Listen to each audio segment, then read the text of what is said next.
Drunk up in this is UNK and Chico live. See you Buffs football reaction week number 2. What you want to do? I see you, Shador. I see you. I see you. Shouts out to Select QB Athletics. You know what I mean? We up in this thing, man. UNK and Chico live, and look what UNK has on his chest. Unbelievable. Let's go. She said she only get excited when the pack touchdown. The pack is touchdown.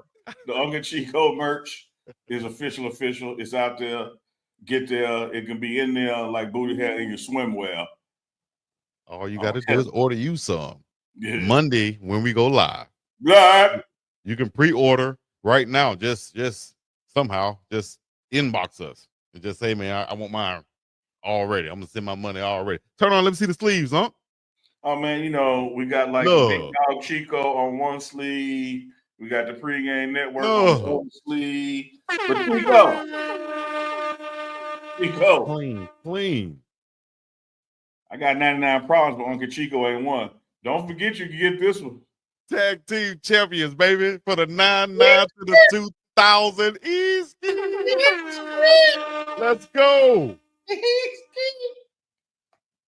If y'all want to rep the brand, rep us, show y'all support no matter where you at. It's some great game day wear right there. It's nice, it's light. And you can order you some. Maybe we're gonna have the website. I can't put it out now because y'all will go there now and probably flood it right now. It'll be ready Monday, like we said. Monday, like we said, y'all can go live 12 a.m. Monday and jump up on that thing, man. If y'all like it, put a W in the chat right now. Put a W in the chat right now. Sub up right now. Let's go, baby. We live and in effect. We got these reactions coming for you. UNK is clean as the board of health. And uh-oh. That's a timeout. Make it a 20. I don't need a full time. I make it a 20. Okay. Chico, they got to understand this ain't the only merch. Oh my God, I know. This ain't the only merch. We got so much on top of merch. Merch on top of merch. On top of merch. On top of merch. Man, you can get. So what we doing? You can get Old Now. You can get the pregame. You can get BiggDogg. Like, man, this merch on top of merch. Just dropping money. Let me see if I could. Can I give them a little preview without showing too much? Give a little preview without showing too much, man. It's coming Monday. We told y'all it was coming in June. We just ain't saying we in June. Let's see if I give a preview without showing too much. Y'all thought it was June 1st. We said June though. You did say June.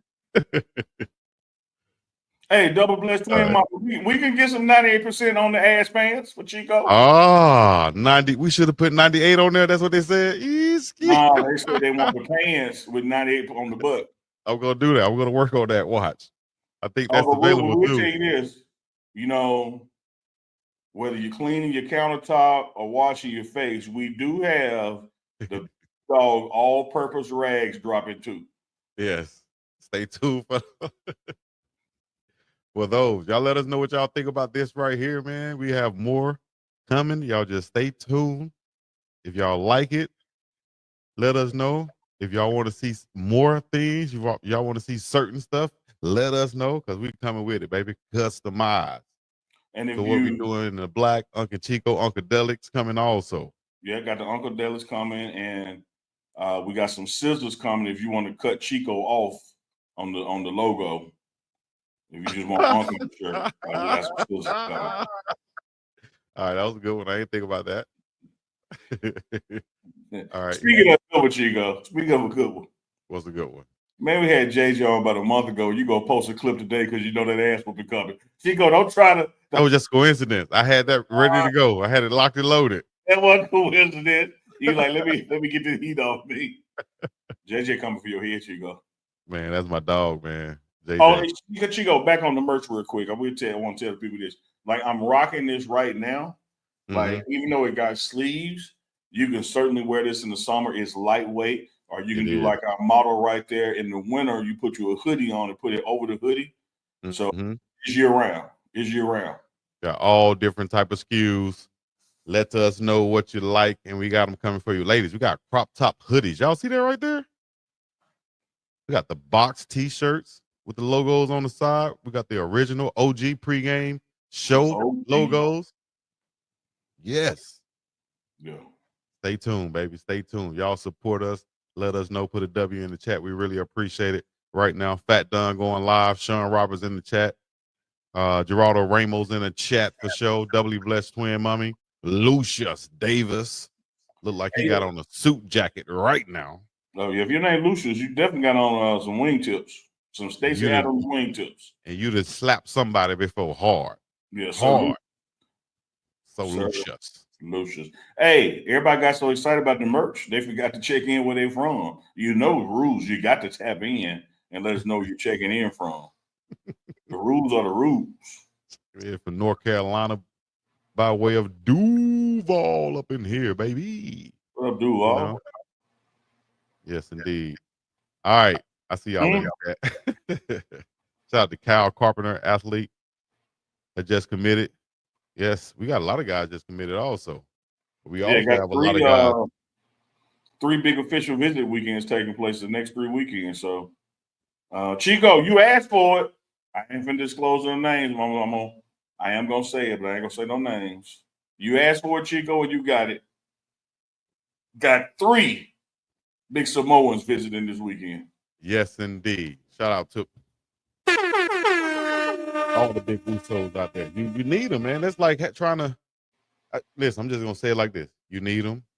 It's gonna happen. Is Coach Gunner said this one time when we was interviewing him, and you agreed to it because it's so true. He said it's just not a lot of 6'6", 300-pound guys coordinated who want to play football that can play football out there. So when you find one, and he was talking about recruiting. So when you find one, you know you recruit them hard and you go after them once you find them, because a lot of guys be 6'6", walking over themselves, or 300 pounds walking over themselves, can't do anything. What I'm saying is, that's speaking of like just in general, right? You have some people coming from American Samoa and island of Tonga and places like that, Polynesian islands, and if you look at it percentage per capita, most of them they have a higher percentage of people going to the NFL than any other race out there. So why not go there? And they already have big people there also, right? You need big guys on the offensive line to supplement what you already have. It's just not a lot of big guys out there, black, white, and whatever. So why not? You have to include them into your recruiting, and that's what we've done so far. I think it's going to pay off in the long run for Coach Prime and the Buffs. You know, Chico, been doing media training all week.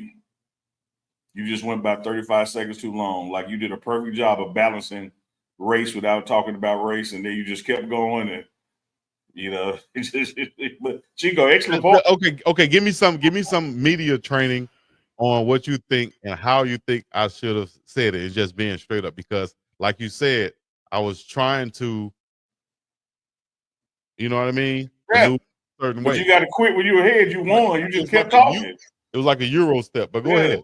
And if you Euro one more, that's a travel. Like you already Euro. Like you did wonderful.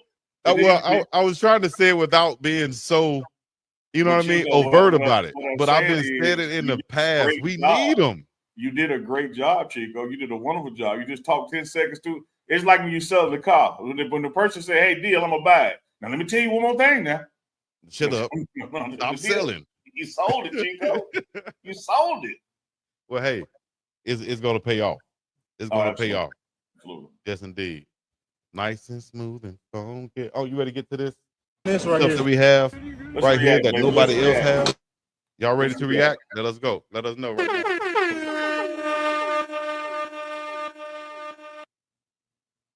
You ready? I'm ready. I'm doing this right here. No, you can do that like this.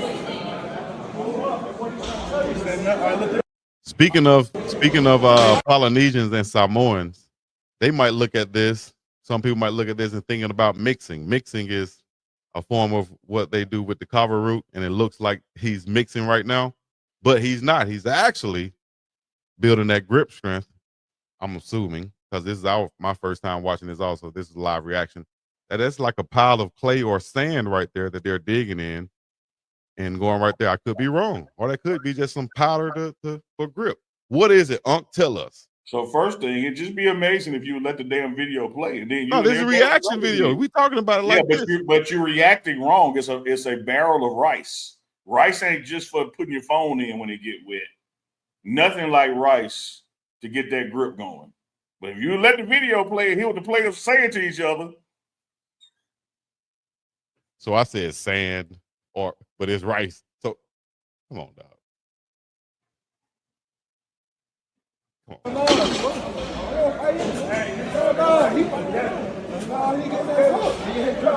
No, you can do that like this. All right, lift it up for me. Oh, I got you. Come on. And I'm going to lift you up too. I ain't tired. No, I just saw that. All my bitches lift my right side. I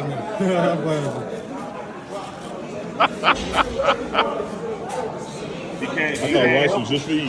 Man, who you telling? It make the goose string go crazy. The Chipotle honey. Yes. Y'all go to Chipotle honey. No, what's that? This is a lettuce wrap. This is lettuce wrap. This is a ribeye. Get them forearms and them wrists strong as heck right there. Unc, you know another thing real quick, just to let you know. In a lot of reaction videos, if people watch them, you have a lot of pausing, for one, to give their reaction, but for two, because usually they don't own the video. In this case, I don't have to pause so much. I just realized that. This is exclusive Thee Pregame Network footage right here, so I don't have to pause. and even just then, y'all know what great shape that seating has come back in. So I said, hey man, I thought rice was just for eating, and you getting it on, and him and Marvin going at it saying Chipotle honey. Yes. Y'all go to Chipotle honey. For one, to give their reaction, but for two, because usually they don't own the video. In this case, I don't have to pause so much. I just realized that. This is exclusive Thee Pregame Network footage right here, so I don't have to pause. and even just then, y'all know what great shape that seating has come back in. So I said, hey man, I thought rice was just for eating, and you getting it on, and him and Marvin going at it saying, like, Seaton was like, look, you look at me, this lettuce wrap. I done thin down. So watch that part. Yeah. Take it back a little bit. Not that far. This is a lettuce wrap. This is lettuce wrap. This is a ribeye. Yeah. 23 ounce unheard of tomahawk. 45 tomahawk. Too big for his body.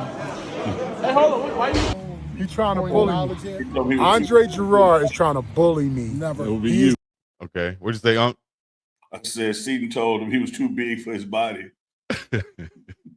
Now we're going into, all right, all of these are clipped together now this week. And this is live reaction. This is the offensive line group right here. Coaches with Coach Gunnar White. Yeah, this was down at one of the camps taking place on what we call the lower fields, and George Hageman was trying to get Andre Gerard, like, hey man, you lead the drill. You the expert at that drill. And Dre's like, no, you do it. No, you do it. No, you do it. So yeah. He is the expert at a drill. I'm asking him to show me the drill that he's an expert at, and he's trying to make me do it, but he's the expert. He don't want to show me. He don't want to show me or teach me something. That's bullying. I want to teach you, but I want you to instruct it while I teach you. Then you go, no, see, that's not right. Why is that not right? That's right. I don't think there's nobody in the world that would volunteer to bully Coach Hageman. You know, the funny thing about those two cats right there, man, of course, Dre on the screen right now played at Colorado, but both of them played offensive line for the Dallas Cowboys. Yep. Shout out to you guys, man. Absolutely. He's trying to make me do it, but he's the expert. He don't want to show me. He don't want to show me or teach me something. That's bullying. I want to teach you, but I want you to instruct it while I teach you. Then you go, no, see, that's not right. Why is that not right? That's what you're asking me to do. Verbal instruction. Show me. Show us. I'm finna give you verbal instruction. He's just being. I tell you this now, outside observer, his body language suggests that you're not lying. See, there you go. So, See him you know, keep walking away. Yeah, See him keep walking away, right? His Folks body gotta language. walk away, boy. Boy, I'm telling you. His body language suggests you got me. I would tackle him, but I'm not. I don't want to argue with him. You got 30 All right, seconds. you got me now. I like the hat too, Uncle I Neely. can't argue with George because he's. We all by way of Jackson, man. Majority. Yeah. Majority. Yeah. Majority. Who make those hats, huh?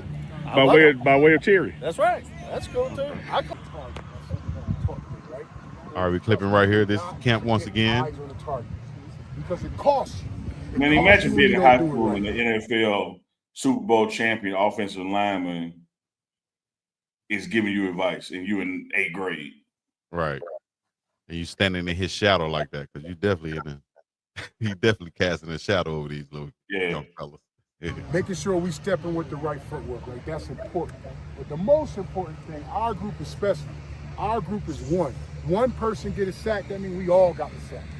One person miss a block, get the running back knocked off in the backfield, we all did that. Okay, so we're gonna finish up doing everything together. Does that make sense? Yeah. Okay, 2-minute break. Go get your water. You're gonna meet Coach Dre on the trapezoids after that. Come on, break it down. Let's go. Come on. Hey, boys, I said it back there. Let's finish this thing out, all right? No reps off. No reps off, all right? Hey, finish on 3. 1, 2, 3. Finish. Let's go, boys. That's on me, boys. Let's go, baby. Turning the toe. All right, you got to turn the toe. No, You call wanna always finish on the quarterback. these are 8th through 11th graders essentially who were in town for a camp. And this next clip here, you got Coach Hilo coaching the guys who want to play defense or are playing defense with Damatar Peko right there. Big Oos. Big So Oos. when you come to these camps, man, like you're getting Colorado NFL coaching experience. Like you'll see these drills. They don't treat them like little kids. They take them through what it's like to be in college. Mm-hmm. And also, and for everybody out there, my little cousin who's in the 8th grade just went to Auburn camp and Alabama State camp just like this, and he was offered at both of those camps. So just for everybody out there who thinks that they might not be able to get offered, as Uncle Neely said before, man, you can get offered at these camps, as my little cousin did this past last couple weeks. Remember, boys, we're just gonna go 2 reps. We're gonna go 2 reps, like when we get with the O-line. All right, but hey, when you finish your first rep, let's run our asses back to the ball, right? Let's run our asses back. That's just something we do in the NFL, something we do here. Let's just build those good habits. But hey, at the end of the day, let's have fun. Let's go whoop someone's ass. Let's put hands on people. Let's fucking swipe. Let's do some pass rush, and let's show the world, man, how good you guys are. You know what I mean? Let's have fun. Hey, let's get a quick break, and then we'll get right to this drill. Speaking of ass, Come on. You gonna have Big Oos grab you one day up with all this Speaking of ass. Big Oos, man, Coach Peko, like, dude. Let me put you on the screen by They yourself. just got an apple bottom, baby. All they need is boots with the fur. Come on now. Hey, take it back a little bit. Take it back a little bit, Chico. Hey, for that crowd. I'm gonna have to send you some controls over there, because you got me taking it back to Big Oos, man. All right. Ball, right? Let's run our asses back. That's just something we do in the NFL. got Something that we bottom, do here. baby. Let's just build those good habits. But hey, at the end of the day, let's have fun. Let's go whoop someone's ass. Let's put hands on people. Ella Let's Nissa, you hear swipe. that? Let's do some pass rush. And I'm let's not show the saying world, man, nothing. how good you guys are. You know what I mean? Let's have fun. Hey, let's get a quick break, and then we'll get right to this drill. Here we go. You got it, Big Dog. All right. Buffaloes on 3. 1, 2, 3. Buffaloes. Yeah. All right, here we go. Appreciate So that, let's get Kenneth two Hudson. liner. Ready, set, hit. Let's go, baby. All the way. Coach Parker. I need 3. Don't worry about it. No. You Finish, think baby. they Just want to play finish. linebacker. And I was just about to say that too, man. Because once you go to camps like these, dog, and if you don't know, and you go out there, I'm just going to go to linebacker. That's the wrong position to just choose when you go to a camp, because linebacker coaches are all like geared the same way, 100% at all times. Like we don't know no stop. They don't. Know I'm not trying to like play favorites or anything along those lines, Chico. But when you just look at the linebacker position, you're everything. Yes. Like, you're an edge rusher, you're a defensive lineman, you're a safety and a corner. Because depending on what scheme is getting played, you got to be able to do it all, and you have to know the alignment of everybody in front of you and behind you. Yep. You're the guy calling out what we're about to do. And so it's really like it ain't an easy position to play. Heck no, not at all. I got shook about playing middle linebacker. I'll never forget. I said, "Oh, I need to go outside to cover the tight ends and rush." Because y'all want me to play right in the middle of these little shifty running backs. Got shook about my shoes. You see clips of Mike Singletary, legendary Chicago Bears middle linebacker, head coach of 49ers, just chopping them feet in the middle and calling out stuff. Eyes just moving.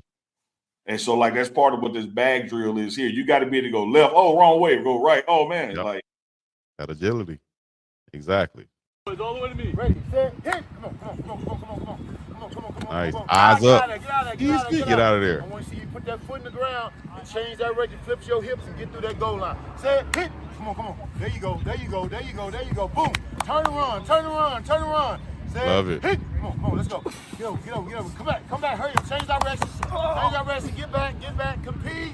Set, I will say this, man. The young men out there working out with linebacker, much like y'all saw those offensive linemen, it's like, okay, these guys have been working out. Like, these ain't no little cats. Yeah, and that's one thing. It's just like coming into camp as a player.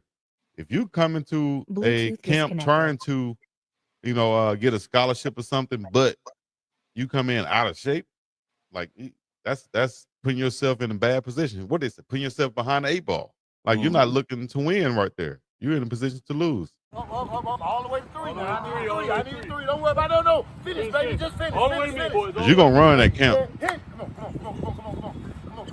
on. They're going to see what you got. Get out. I want to see you put that foot in the ground and change direction, flip your hips and get through that goal line. Flip your hip. Come on. There you go. I ain't playing when I say flip your. Turn around. My uncle used to say flip your. Get over. Come back. Put those words together like that. Change direction. Get back. Compete. Say hit. Come on, let's go. Boom, go. Nice feet right there, that one kid. Step and replace. Say go.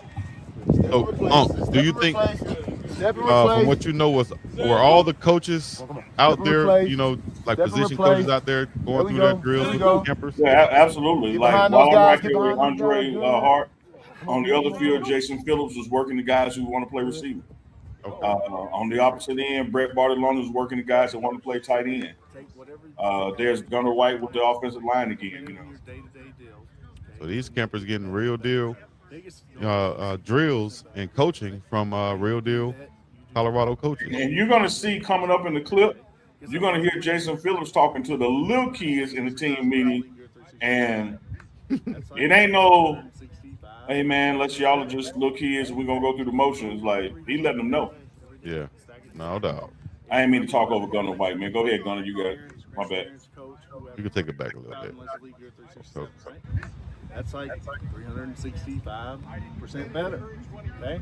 So improve every day. Stack it together, okay? And whoever brought you here, make sure you thank your parents, grandparents, coach, whoever, right? Because without them, you wouldn't be here, you wouldn't be in this situation. Okay?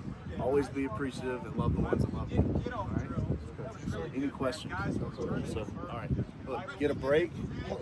Can we get a picture real quick? Yeah. Hey, Neil, can you take a picture for me?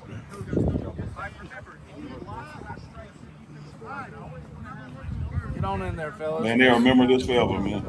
Heck yeah. You said them 8th graders? 8, 9, 10. 8, 9, 7. Okay. Boys look good out there. Get tight. There you go. 1, 2, 3. 1, 2, 3. Y'all see this raw footage, guys. This real reaction. Real reaction right here. I did not look over this. I did not get a chance to look over it. In this world. Here's Coach Hilo. You got to show up on time. You got to be prepared. You've got to be respectful, and you've got to play with great energy and great effort. And like I said, you see the guy in front of Hilo with the blonde hair and the pink shorts? Yeah. I pulled him to the side. I said, dog, this your first camp? He said, yes, sir. I said, you got the ball out. He said, why? I said, man, you wear pink shorts to camp, everybody gonna see you. Like you saying, look at me. Right. If your hair wasn't enough, look at me, and you got the ball out. You got the ball out. You have no choice. Getting Coach Prime, that's what we take great pride in, is getting effort and hats to the football and playing with fanatical effort. Okay, every play. All right. So that's what you guys got to do with that. We're gonna close out with Coach Pecco. Hey guys, I really appreciate you guys coming out here to our camp. I had fun with you guys, man. I really enjoyed the process here with y'all, and one of the things I want to encourage each one of us here is continue to do camps, man. Continue to try to get better. Anytime you have an opportunity to put stuff on film, right, to put tape out there, I will take advantage of it. But also, one of the guys asked me earlier today, he's like, "Hey, coach, what's give me like some tips on how to be a better player or whatever, right?" For me, I want to encourage you guys. Do the extra things, right? Everyone's out here at practice for 2 hours. Everyone lifts in the weight room together, right? But what are you gonna do extra to take you over that hump, right? That's what I encourage you guys. That's how I was able to play 15 years in the league. It wasn't because I was doing the same stuff everybody else was. I was doing the extra, right? When the team is leaving off the field, I'll stay out here and do 15 minutes extra sled work. You know what I mean? Always doing the extra stuff, watching film for an extra 15, extra 30 minutes. So I encourage all of us, man, if you're trying to make it to the highest levels, you're trying to go someplace you've never been, you're gonna have to do some things you've never done, right? By working. Exactly. Absolutely. He ain't lying about that. I try to preach that to the young kids all the time, man. Stay out here and do something extra. Don't be out here so fast. And guys, that message right there, that clip right there. Shout out to Darius. Also, we got to get him on the show. That's a soundbite. Just if you had your eyes closed and you heard that, that would be something that you would look up for. And I hope one or two or three or even more of those kids out there, take heed to that and apply that to their daily training. A little bit harder, right? But putting the pads on and striking dudes and hitting people in the mouth, right? But being a violent dude and being aggressive on the field, but then also being a student of the game, that's a big part of it because this game is super mental as well. So I encourage all of us, do the extra stuff, right? Stay on top of our playbook, stay on top of our classroom stuff, put God first, everything else will fall into place. But I had a great time with you guys. Hope you guys enjoyed the camp, and hopefully we'll be giving one of you guys a call or two of you guys a call to come back and help us out this year, all right? So appreciate you guys. Before we get out of here, Coach, let's get a quick break. Yes, sir. That right there. What I love about Peko, man, 15 years in the league and one of the most violent, if not the most violent position on the field, defensive line. And he's still such a damn nice guy. Yeah. Like the switch that he can hit to go from talking that calm to just using the quarterback as a pillow. It's just amazing how peaceful he is, but can go to war in a second. It's just amazing to me that you don't seem to realize that, unless you just realize that because you keep talking about the man derriere. Yeah, but I be complimenting on the peaceful side though. Chico, I ain't saying nothing about the man booted. I ain't told him to his face. But I'm saying, like, see, you imitated JJ, but you ain't do it while he was there. You ain't do it while he was there. No, I had to get it first. I'd be in line to cafeteria tell Peko, you gotta get it out of the way, man. You taking too much space, man. You gotta move. Did you hear the Andre Reed snake in the locker room story? I'm not gonna tell it, but did you hear it? Yeah, I heard it because I shared it with you. Oh, that was you that shared it with me? Okay, great job. You gonna take credit too. You could have just said, yeah, I heard it. Yeah, I shared it with you. Hey, Coach Peko. You mess around and send it back to me. Like, dude, check this out. Like, damn, man. Like, I got something for you. I seen it, man. Stop sending me this shit. Like, I gotta stick it to you first. Oh Lord, that's funny. You don't send it back. Oh, you will love this, Neely. I know. That's why I shared it with you Monday. Oh man. All right, here we go. Hey, let's go. D-line on 3. 1, 2, 3. D-line. Good job. All right, so we just want to work out getting them hips oily. Yeah. You're gonna go over the hurdles, under the hurdles, and you can see who look at Phillip Houston back from that injury, man. Like, yes, sir. He's even out there at this point, but you got to be able to go up, get down for the up for the downstroke, as we say in Funkadelic land. And in Funkadelic, y'all know how hard it is just to get down underneath that right there, especially 6'2", 320. Right, and you got like I used to be like, damn, man. They don't have like adjustments for bigger guys to the smaller guys. Like, dang. Hey, Chico, y'all got to get through this. You know the rules, Chico. Low man wins. Low man wins. No matter what your height is, low man wins. All right, this is some serious running right here. Peace. Nice job, y'all. One more. One more. Let's finish quick. One more. Nothing. Oh my God, he's gonna solve on this lady. My dog asked for one more. One more, he gets soft on himself. You need one more. Niggas got fucking saved, bro. Easy. They got saved, Big C said.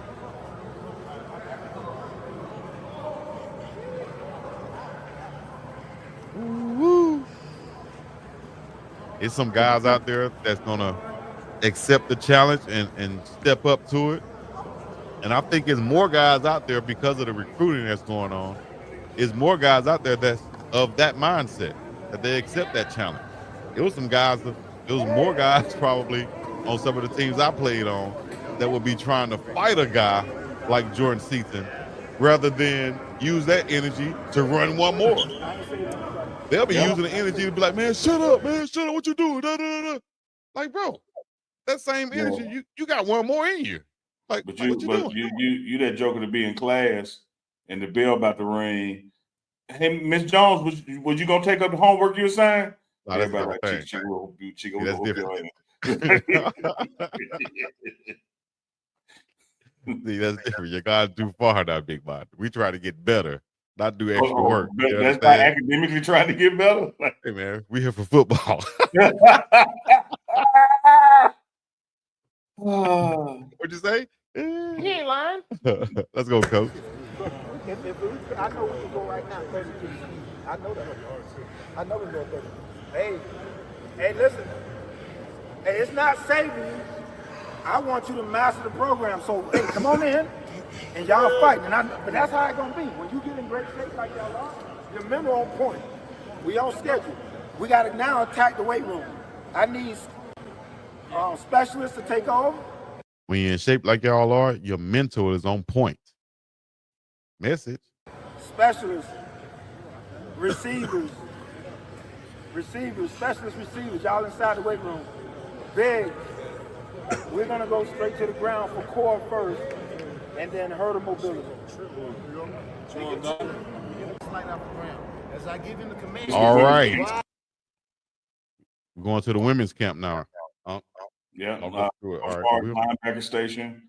The women's camp, man, phenomenal attendance, but please don't think all they were doing was sitting around sipping tea and learning about football in the classroom. That was part of it. They had to actually go out on the field and work too. Out to his hook curl, which is this cone right here. Convert to a shuffle. Once again, they had the linebackers drill with the linebackers coach.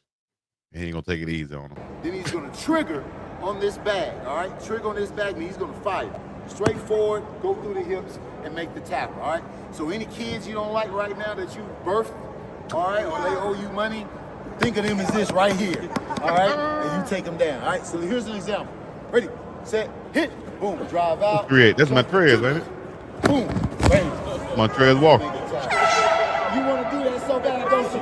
I know you do. All right, who's my first? Who's my first? Let's go. Don't be scared. Give me a good line back. So are you flipping here and your eyes are here? Yes. Yep. Yes, you're going to shuffle first. That's right.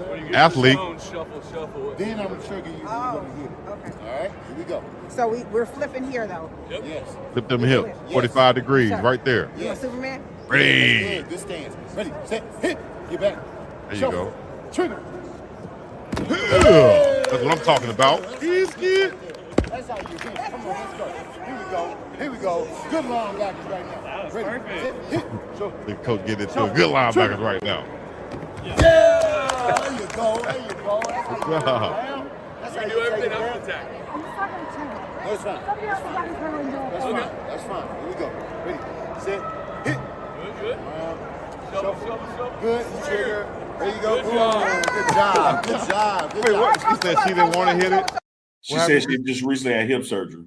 Oh, okay. That's a good excuse right there. That's a good reason for not hitting. Coach teaches. He's actually the only one who did the drill right. Get your tail back up here. You mean the footwork part? The eyes. Everybody else in their broken 45 they took their eyes out the backfield, out the quarterback. Absolutely. She kept her eyes centered the whole time. Good eyes by you right there. Eye discipline now, right? Huh? Got to have eye discipline. Eye discipline, 100%. All right, here we go. Same drill, just going from the opposite side now. All right, the key thing you want to watch though is when he drives out, he is exploding off of his back foot.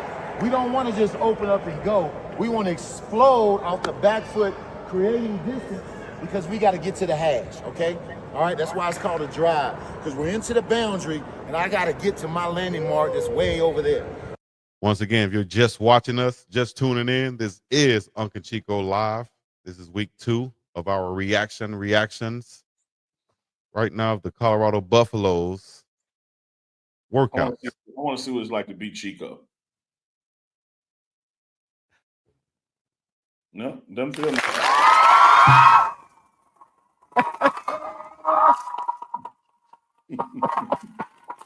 That's what it's like to be Chico. Unbelievable. You got more? No, because I know if I put my face up, you're going to do some booing and some shit. So, all right, so here we go. Ready, set, hit, boom. Gets out, shuffle, trigger. Boom. Yeah. Boom. There you go. You fly. Go back, do it again. This is the jog through the line, man. All right. Pause, Chico. Pause. Speaking of women. Pause. Chico? Yes, sir. I don't know how many gold jackets, Super Bowl rings, Defensive Player of the Years, MVPs, Hall of Fame. I don't know. I don't know what Deion Sanders got to do for people to trust him. Mm-hmm. I don't know what more he got to do for people to trust him. Mm-hmm. And here's where I'm going with that. I see people in the chat. God bless the chat. I love the chat because the chat is exactly right. When they're complimenting Andrew Swayze, new strength and conditioning coach. Oh, but remember when the change was made and everybody was hating and mad? What is Brian doing? And then when Coach Swayze spoke to the team for the first time, how dare he come here talking like that on day one? And now look what we're saying in June. You know what it reminds me of? What it remind you of? It reminds me when Noah tried to tell people about that damn rain. And they got up to their ankles and they were still laughing. Right. And they got up to their knees and they stopped smiling. Wow. Shit got their waist, they was begging to get on. You ain't lying. Should have trusted Noah when he told you. Sure should have. And one thing I love about the drill you're about to see is once upon a time, let me tell you this first. Do you remember when we said during spring ball that Coach Prime's mandate this year, going into the 2025 season, that there is nothing small? Every detail matters. Yep. Everything we do is important. Leave nothing unturned. If it's important enough to do, it's important enough to do right. Don't accept nothing but the best in everything we do. Don't care if it's the cafeteria custodians, all the way up to the coordinators, head coach. Everything matters. What you're going to see in this drill right now is something you hadn't seen like in Colorado football before, and that is don't just do it right. Go back and do it again. If you don't do it right, it doesn't count. Do it again. Mm-hmm. Right. And so what that is putting into these guys is the discipline of doing it right. It's not good enough to go out there and get 2 sacks and then get offsides. You ain't lying. Do it right. Everything matters. Roll that beautiful beam footage. Go back, do it again. This is the jog through the line, man. Not a jog. That's what I'm talking about. On you. Stop cheating yourself and just trying to get through with it. Do it right. Do it right, do it light, do it wrong, do it long. That's been around forever. Left side. You're on the left side of the ladder, man. Everybody on the same side. Hey, what we You got the guy next to you.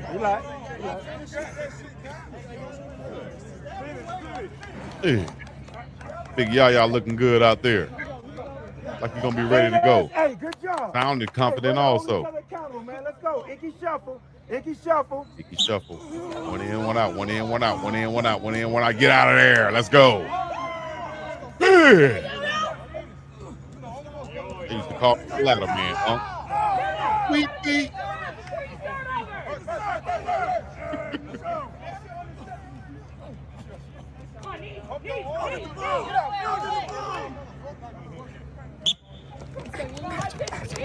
Nice feet right there, kid. Who was that? Was that the second guy? Looked like that was the new mate. Yeah, I mean the new punter, the best athlete on the team. And thing is a game. He came from playing Australian style or rugby football.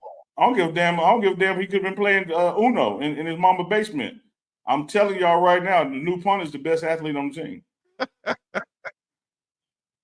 I'm giving props because of the sport he played. He said he was exactly. But no again, pass and no help. I don't care if he played engineering, played beating his meat. The new punter is the best athlete on the team.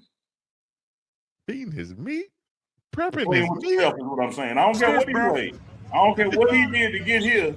The new punter is the best athlete on the team. Damn, that's a big statement right there, Unc. Can do it all. Run, catch, throw, tough. Look at big Yaya. Sun's out, guns out. Go through everything hard too. He one of those hard working guys to look like. He don't know no halfway. This big fella right here. Oh, that's big. There you go. That made me think about you, that gorilla when you said y'all got to. No hey, Paul. It's important that you take advantage of. Now, I want y'all to understand something, Chico. Talk to him. You see the people sitting down? Yeah. These ain't the big kids like who were getting for scholarship. This is the youth camp. This is the camp where your mama drop you off to have fun at. Yeah. Wrong.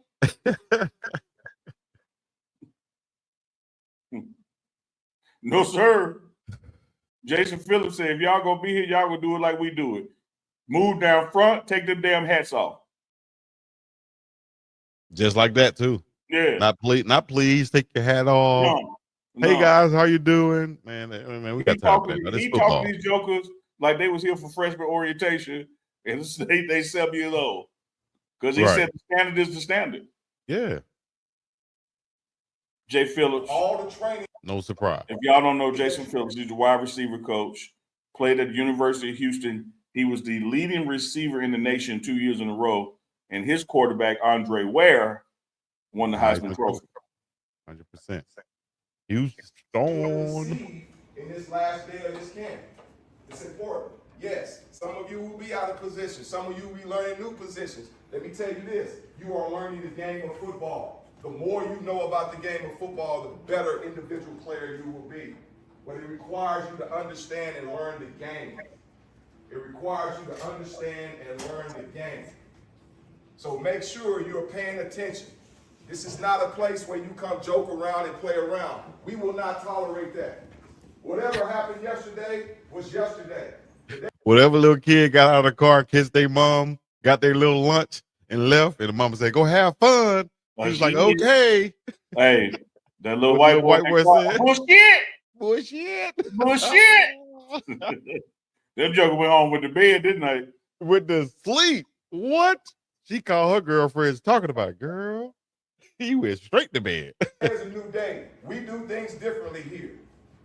So we ain't gonna tolerate that. If you're not here to learn, then you are taking somebody else's advantage. You're taking advantage of somebody else's time to learn. All we're asking you guys to do is pay attention, be disciplined, and do the very best that you can. We ain't asking you to be the best one. We're just asking you to be the best you. Everybody got me? Yes, sir. That's right. I'm clapping that up, Coach. Is this anyone's crop? Or are these anyone's cleats? No kid's gonna always leave some behind. Back to the women's camp. Dallin Hayden. Look how big Dallin Hayden's shoulders and neck got. Man, boy, huge, dog. Let me go back a That's little the bit. running back, came from Ohio, straight out of Memphis. Shout out to Memphis. North Memphis. He out of Memphis. Coach Jack taking the women through the running back drill. So this is back to the women's camp. That's what this guy's for right That now. girl hand on her hip. Yeah, that's running back. Athlete. Not thick. All right. We good. What's the first thing we're gonna Oh yeah, right there. Look and see you on TK right there in the middle. Oh, now K with the Shadur wristband on. I see you. do? Hold the ball. High and tight. Protect who? Protect my family. Protect my family. Protect the what? You got to do Let's it. go. I like that. I like that. Let's go. I said, we got 1 foot each hole. And I want you guys to go make that down this. Make sure this. You go this way, you go that way. You go this way, you go that way. You go score. All right? It's one. It's going to be one. I don't know no lightweight running back coaches either. Most of the running back coaches be intense also. Hence, running back, linebacker, gonna have to match that intensity. Let's go. One. Chico, take it back just a little touch. Because I want y'all to watch this first lady and then in comparison to other ones. When I told you I was an athlete, you told her, Chico, watch how close she get to the bag before she make her cut. You know, the coach is going to move the bag one way or the other, and of course she's supposed to cut the other way. I done tore it up. I've been playing with it too long. Paul. That's what she said. I always, for some reason, tore it up. young man. You done tore it up, young man. Well, you went way back now. Okay, way back. Yeah, we don't Yeah, have it was after that. Here you go. There we go. Now watch when she get to that bag, how close she get to the bag before she makes her cut. I mean, she made a cut on a dime, Chico. Running back. We cannot think. All right? We good. What's the first thing we're going to do? Hold the ball. High and tight. Protect who? Protect my family. Protect my family. Protect my family. I like that. Let's go. I like that. Let's go. I said, we got 1 foot each hole. And I want you guys to go make that 1 foot each hole. this way, you go that way. You go this way. Yeah, well, I've been for the Hagen homeboy. He can make it. All right? It's one. It's going to be one.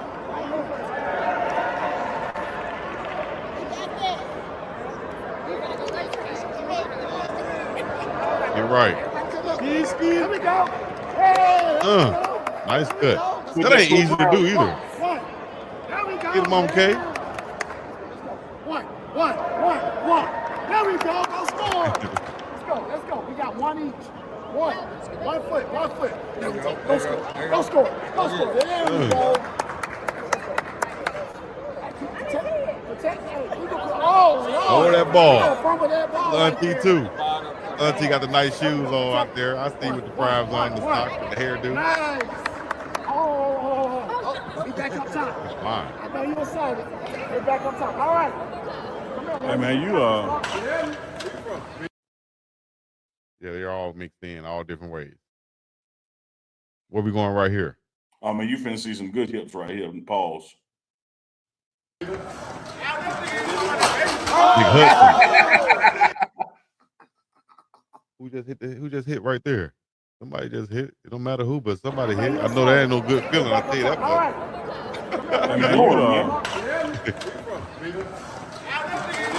You gotta watch, Big Daddy. Watch feet now. Watch top feet. Look at feet. I see you, big dog. Your feet. Good. You feel me? Big Zah. A big Darian. Yeah.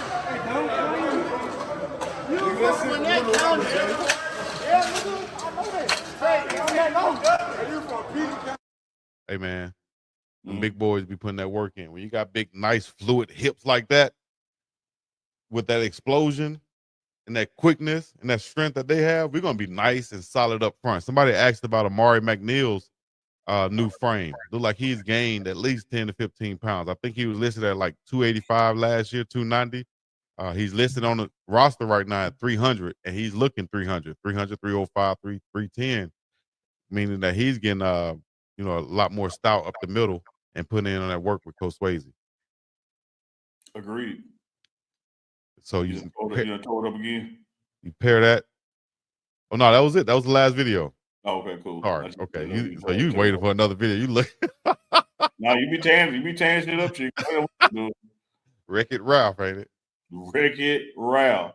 Got a lot of ish going on. But yeah, that defensive line, Tawfiq, Amari McNeil, the Southern Heat, aka the Harlem Heat, Big Otis, and Big Barnes. All right, that's 4 D linemen right there. We haven't even talked about Big TC. We haven't talked about big boy from Cali that they brought over this year. Let me get his name right. Make sure I got his name right. I had it written right here. Hey, go to my gram. I did a TC post today. Big Lightfoot. You can he show did it. a TC Yeah, post in. just mute it because the music. Okay. Let me have to bring that up, Big Man. But those also the transfers that came on that defensive line, man. The defensive front should be a one of the strongest positions on this team this year, I think. I think it is the strongest position. 8 deep. 8 deep. Damn. Let me see. The Pregame Network. Shout out to the Pregame Network. If you're not following, make sure you follow right now. While he pulled it up, don't forget Monday when we go live. Got the merch dropping.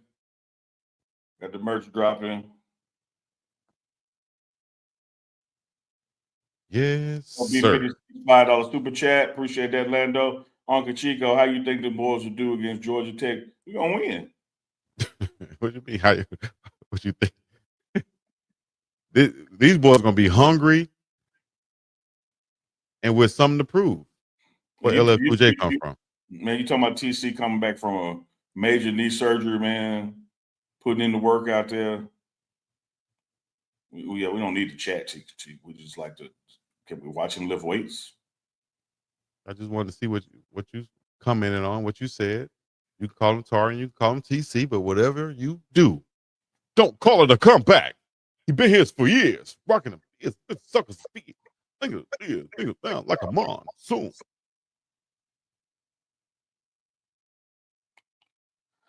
There's Big Amari right there. Are you mad at my? Oh, okay. No, I'm not. That's mad. 315 plus right there. What is that? I didn't see. What was that? A 25 on the other side right there. It's 315 plus.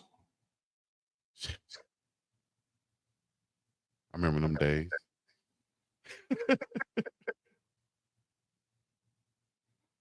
You can see that scar. You can see that scar going down his right knee. Yeah. But out there doing it, baby. Out there doing it. We missed that leadership. Yes, sir. Because he was real vocal as soon as he came in last season. Yeah. Before the injury. He was one of the ones, man. Shout out to TC. Good footage right there. That's what they call me. Well. Also, there's some other things they call you. They can call you the big baller because you're balling in that jersey you got right there, and you got 2 of them. You hold that thing up one more time for your boy. Oh, you don't like Chico? Talk to us about it. It say Uncle Chico on the back with the 99. Nice. And then on the sleeves, you got each show logo, each platform logo. Yeah. And then on the front, playing with you. What you got to do is, what you want to do, see, this how it really is. What you want to do, you want to fold that thing where this part is hidden, right? And then you want just like, you don't want that part right there. You want to tuck that, and then you just want to wear it with that showing. You want to wear it like that. Why would they do that when they love? You want just that part right there, see? That's the best part.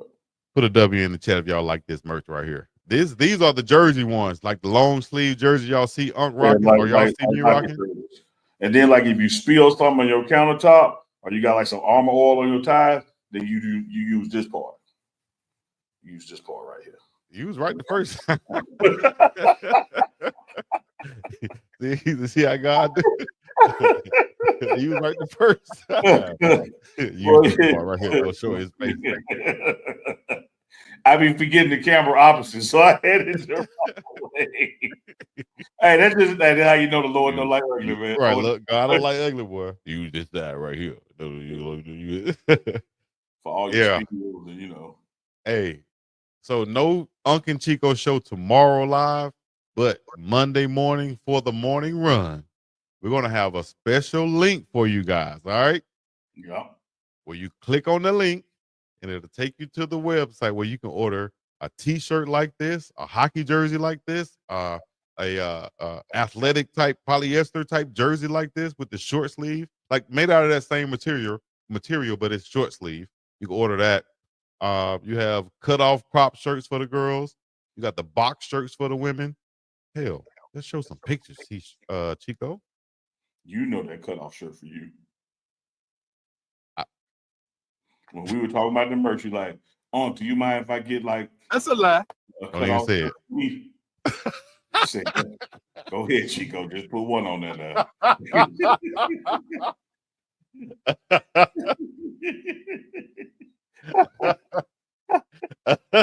Well, that's wrong as hell. You talk about baby. You gonna say the other night, Chico, I want to ask you, how do you make up these lies out of thin air? Because you said that to me the other night, and then this is what you do. I made up a joke out of thin air. You be straight up lying. Like, that's what straight up lie. Oh man, that's right. Smokers KB, we got to show what we doing tees. We got the all-purpose Chico rag dropping soon too. You can get the BiggDogg logo. You get pregame logo. You get the UNK and Chico. Hey, zoom in on one with the live on the Chico. Can you zoom in on one? Or you might tear it up. Can I zoom in? I want you to tear it up again. I think I'm gonna tear it up if I do. That's about as much as I can zoom in right there, right now. You can get the one with say UNK and Chico live with the show logo. You can get the UNK and Chico. Stay tuned. We're gonna have that link for you guys. So make sure y'all go ahead and hit the subscribe button now. Hit the like button now. Hit the join button now. Hit the notification bell now, so that when we do go live, you could be the first one to order. And there's on most, probably damn near all of them, except a couple of items. On the back, you have the little show logo in the back neck too. Like it's a nice little extra feature on the shirts. Man, let me show them. Even when you're walking off, you still stunting on them. Still stunting on them. Yeah. I didn't have this set up, guys, so I'm just trying to search through and trying to find something for you guys. That doesn't surprise them. Hey, Manny, would you take over? Hey, Manny. Why Manny need to take over? I mean, in it. Yes, sir. That's one right there. Let me see. I had another picture set up for you guys. Let me see here. One that I like the best. I want to show the back of it too. I want to just give the website out right now. I can't do that, guys, because we got a couple of other things to set up. You can't do that right now, Chico. Don't do it. Can't do it right now. Can't do it right now. It'll go crazy. Y'all. I expect to jump from 4 to 2, and then I expect to see some playing time from 2 this season.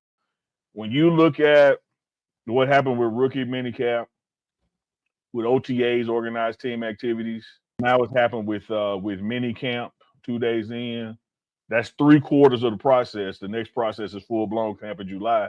He has been the leader, percentage-wise, touchdown to interception ratio, et cetera, in all 3 of those.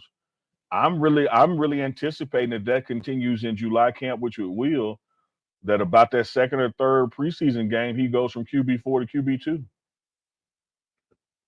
There it is. Because outside of some injury, like what happened when my man Dak Prescott moved up quickly, outside of injury, I don't think there's much he can do to take over Flacco. I think Flacco goes into the season as QB1, rightly so. But I really see Shador leaping from QB4 to QB2. And like I said, being 40 years old playing football, you still a little bit fragile out there, I would think. So who knows how long he will last? Hopefully, he'll get through this season healthy. But at the same time, we're rooting for Shador Sanders to have an opportunity, and we think that time will come, and he will continue to shine as he's done in camp. Once the preseason games starting, the live bullets are out there, and he's able to show then, I think he'll continue to move up the ladder right there. So Absolutely. Shador Sanders, like you said, we also about have to recognize that without some kind of, and certainly not wishing no injury on nobody. I'm not even wired that way. Without some kind of grotesque playing ability or some kind of injury, it should be Flacco as QB1 all this season because Shador is a rookie. But with Flacco's age, you would have to factor in, much like that Aaron Rodgers deal, that next year QB2 is the heir apparent QB1. So we'll see. But I expect to jump from 4 to 2, and then I expect to see some playing time from 2 this season. Is that an infraction? Infraction. Other thing, if I didn't weigh in on time that I was supposed to weigh in, would that be considered an infraction? No. Oh, hell no. Pause right there. No. Somebody right behind me thought that it wasn't an infraction to not weigh in. So again, same thing with that monitor that's tracking the data. Yeah. NCAA rules, NCAA regulations, you have to weigh in before and after workouts. That's how they track and prevent injuries, heart stuff. Did you lose too much weight? Did you gain too much weight? And so breakfast is mandatory, weighing in is mandatory, weighing out is mandatory. Because Chico, you play pro ball, it ain't nothing. You can lose 10 pounds in a football game. Yeah. And it's all liquid, but you have to track that to know what to put back into people. And so one of the new guys, he didn't know. He thought, well, no, that's a trick question. It ain't mandatory. So Sway's like, what? No, dog, that ain't a trick question, though. And if you mess around and lose 10 pounds as an athlete, you might not necessarily know it, but then you see it on the scale. Now because of all this data what to do to replenish yourself to get back right, instead of just that's exactly right, Chico. That's exactly right, Chico. That's how boxers do it. Like they dehydrate to make weight, and they'll gain 9 pounds back in the day. Because once they do that weigh in, they finna go liquid up, eat up, and put the weight back on. Mm-hmm. It's up now. All right, let's get back into it. Yes, I know though. Okay, so that should be so that should be an infraction. Them you will get docked for. If you can be on time, do all that little stuff, because that the first thing coach gonna look at is you need to be on time, 15 minutes early, on top of your stuff. If you don't do that, you're gonna be infracted. Now, we out there hustling. That dude make a mistake, bro. You going 100 miles, you hit the ladders, infraction? No. Why would that be? Y'all see the difference? He said right there, if you're going 100 miles per hour, out there in the drills, you hit a ladder, is that an infraction? No. Come on now. Yeah. Why would that be an infraction? You know what I'm saying? I can't judge that. That's not, bro. He's working. People don't. Goldberg right there hanging on every word. So I'm not. Shout out to Goldberg, young Gabe. That is not going to be in there. How you hustle and all that stuff. And I'm going to tell you this. You better be running. And we got 10, 9, make your time and all that stuff. Because if you don't work hard and you don't run hard, guess what's going to happen? And revenue share are two different things, right? So NIL is you. That's when you go out to your local car dealership, your pizza joint, the Gatorades, the Nikes. All those people are working with you because of who you are. The school is only sharing a part of the revenue with you based on, we can say, your athletic profile, not how you perform in the game, but your profile, right? Does your profile increase the value of the team? Does you being on our team bring more eyeballs and get us on TV more, right? And that's where the conversation has to go, because your NIL for a athletic team is going to always be different for an NIL to a private business, right? So you got to just look at like where you are on the roster versus your followers on Instagram. Mm-hmm. Those are, the school isn't paying you because you have 100,000 followers, right? That's just not one of those leverage points that you'll have in negotiations. Man, I gotta really think my relationship with Chico now. I appreciate that, Pastor. Listen, if it doesn't enhance, advance, finance, or romance, then you need some distance. And maybe that's the lesson. So Chico, are you advancing? Are you enhancing, Chico? Are you financing, Chico? I'm gonna get some distance though between me and Chico. Hey, man, Pastor, we appreciate, this door like your church is open anytime to you. Love you come back on, because when I stand on the sideline with you, one thing the audience missed is how much football you actually know and that you do this. So we want to catch back up and have you on some football segments as well. If you joined us, it's the morning run. Rewind and watch this. This is Wednesday, so Thursday night we got UNK and Chico live, and then Friday morning, when it's morning somewhere, we'll be back with the morning run. Big Dog Chico, Deuce the Scoop. Love you, brothers. Pastor, any words shouting out? I love y'all, man. Chico, put them bricks down. Pastor, I think you would have forgave me if you was the pastor. I was only like 5 or 6, Pastor. I was only like 5 or 6. You would have forgave me. You would have invited me in the church. You need to be in here, boy. Come get this damn brick out. Yeah. Love y'all, man. Take care, man. Yes, Go sir. Bucks. Thanks, yes, sir. Free agency. And so what happens when a new coach comes along, they allowed to bring their own. And so decision was made by new coaches to do what they need to do. And so the guys got in the portal. Well, what happened, when the announcements were made, I congratulated, both my nephews. These boys, my nephews. They consider me their uncle. When I did that, I was flying back and I didn't notice, but some content creator on YouTube had put out that I was their agent, made them leave and trying to get money off the university. Because I brought like 5 or 6 players. Zach Owens, who was our lineman, I brought him with us from Clemson. He got into the portal and went to Mississippi State. But there was a decision, had nothing to do with me. These boys, 300 pounds, they all kinds of money. Family makes decisions. I had nothing to do with that. And so the guys made a decision, if we're not going to be here together, we don't want to be 2,000 miles away from home by ourselves. We're going to get in the portal and see what happens. So now you got a whole fan base, many of our fans, of lies and assumptions, and because they don't read, thinking that I'm a snake and I'm grifting. Like I got 1 penny. Man, I love Coach. I love the Buffs at the same. And so it's almost like if a player leaves, they want you to be mad at the player or mad at the institution. Yeah. I'm saying I can love my brother, Coach Prime, support him, agree with him, disagree. He's my brother for life, and nobody's going to hurt him. At the same time, I'm not going to turn my back on my nephews who like blood to me because they made a decision that was best for them. So I can love Coach and the Buffs and still support my nephews. My relationship with them is not based on them being Colorado Buffs. Am I hurt by it? Absolutely. Do I wish we could have been here? Absolutely. Do I believe Brandon Hood and Coach Hood are going to be NFL players? Absolutely.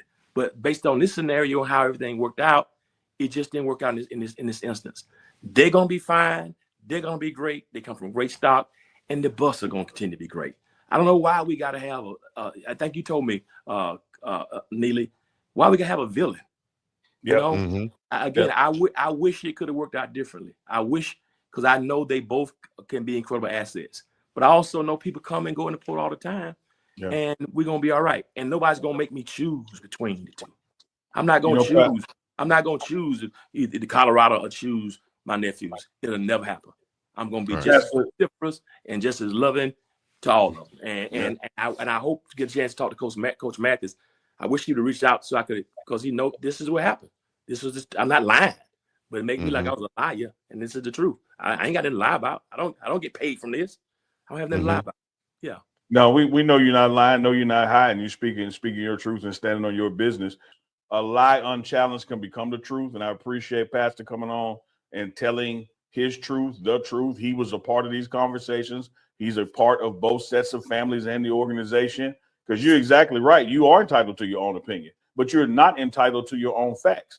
The facts are the facts, and the facts are this is the nature of college football. The portal door opens, and we celebrate when somebody's coming to us, and there's another fan base over there crying that somebody left, and they're doing the same thing. Oh, the house is burning down. Something must be wrong. When the reality is nothing is wrong. This process, for people that have been football fans 15, 20, 25, 30, 40 or more years, this is still a relatively new process to us. We are not used to this yet. But this is going to continue to happen. And as we've been saying, it is not indicative of something being wrong. It is indicative of someone looking for the best opportunity for them. And what I love about Coach Prime is he will help you find that opportunity. Let me say this. It doesn't work out when you're with him. I don't care if it's Jack State, Colorado. Fits sometimes don't fit the way he was playing. He will help you get somewhere that fits. And all that stuff matters. You need a strong core if you're going to be the best player that you can be. 100%.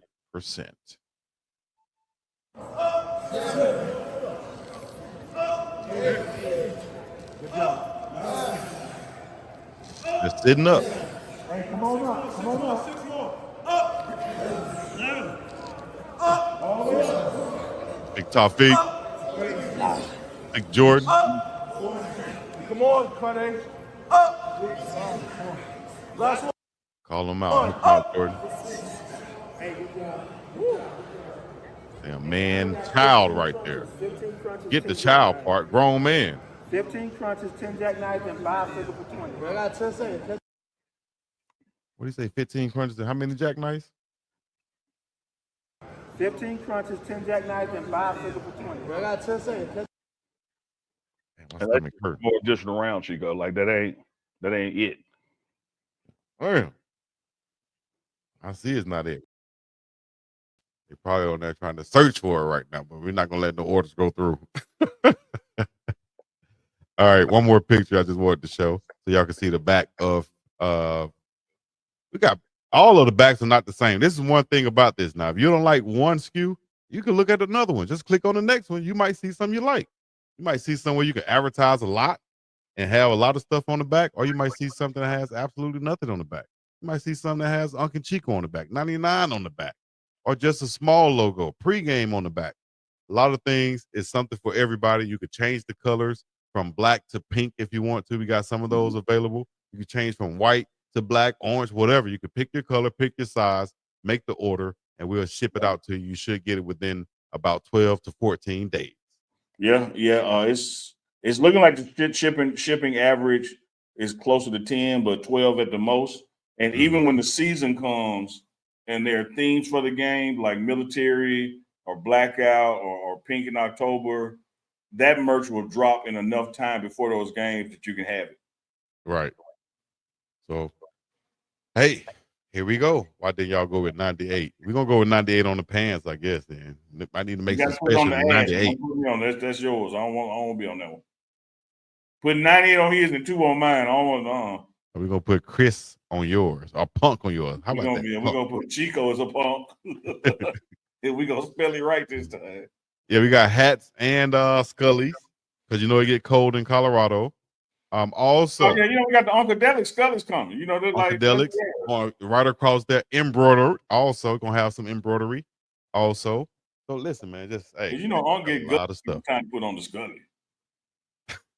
You're gonna like this Scully too. You're gonna be able to pull that thing down low and wear it like the old EPMD days back in the day you used to tell me about. You know what I mean? Big events happening today. We got 2 names going to be unveiled: Travis Hunter, Shedeur Sanders, forever ingrained. Unbelievable, man. I mean, I'm just lucky to have been here to watch him in action. Unfortunately, I didn't watch him for more than a year, but what they've been able to do in their careers is unbelievable, and what the honor that they're being bestowed today is one that will be forever etched in history. I mean, it's truly an unbelievable honor. So I'm ecstatic for him, and it's only the beginning. Yeah, truly. And as we always do, we're going to catch up with you during the games and after, man. 100%. I just got to eat beforehand. Compliment. Nah, man, I just ain't no hater. See, y'all, listen, man, listen. For one, we got love for the chat. But for 2, shout out to my coach, Harper, who said, man, you got to take it with a grain of salt, man. You got to take it with a grain of damn salt. And I never understood that. I never really understood that until he broke it down and said, listen, man, you ain't as good as they damn say, and your damn sure ain't as bad as they damn say. So who gives a damn what they damn say? That's high right there. Straight up. It is. And what I liked about it, with the intensity that you put into it, when you rattled your head, your hair almost moved. My hair ain't gonna move, big man. What you No, but it's almost moved. It looked like it wanted to, like when Captain America first tried to pick up Thor's hammer, it just tweaked a little bit. It looked like it wanted Dukes, you know what I found out, Dukes? When Uncle Neely want to give you a compliment or say good job or do like this, He'll go the other way. He'll go 360. Or he'll go all the way around and say, "Listen, nah, we gonna say something terrible about you. We're gonna say your hair ain't moved." It took you 2 years to learn that. I see why you left Bible college. I got it. Go tell Coach I left Bible college. You saw Coach's face when you said that. Yeah, left Bible college because they tried to make you take a Bible class. You said how? Like you didn't see that coming. The audacity of them to make me Yeah, take a Bible. How dare y'all trick me with football and then try to put me in Genesis? Like, hey, I ain't come here with that. I'm here arguing with preachers. Man, I'm in for football. It's morning somewhere, so wake up and let's go on this run, the morning run.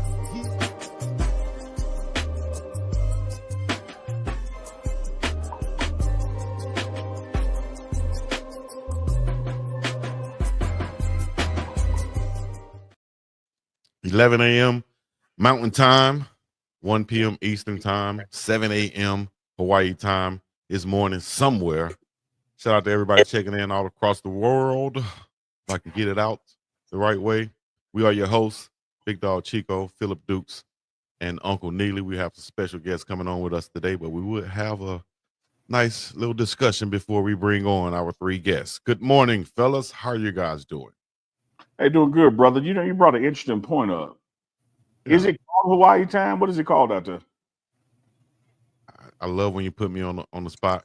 I used to say Pacific time, but I realized that's California. I know exactly. That ain't right. I realize that's California, but yes, Hawaii time.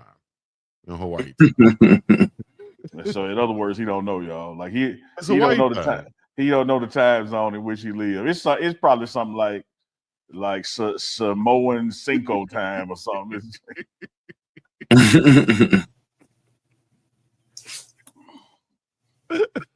Oh man, it's Hawaii time. Just making up facts and figures. Oh, now if you're checking in on chat, we see you coming on in here. Arizona's in the house, and Memphis 10 is in the house. Omaha, Nebraska. Omaha in the building. Dukes, how you doing out there in Georgia? Man, I'm good, man. How you doing? I've been making it, man. I saw Cam win his first race. You said his first heat, yeah. Yeah, he won the heat. So he had 6 heats and he won his. So I think he placed that was for the middle school state championship. So he placed 16th in the state as a 5th grader. So that was pretty good. Nice. Shout out to Freddie D. Freddie D says American Standard Samoa time. That's in Samoa. That's in Pago Pago, Samoa. I'm sure. Hawaii.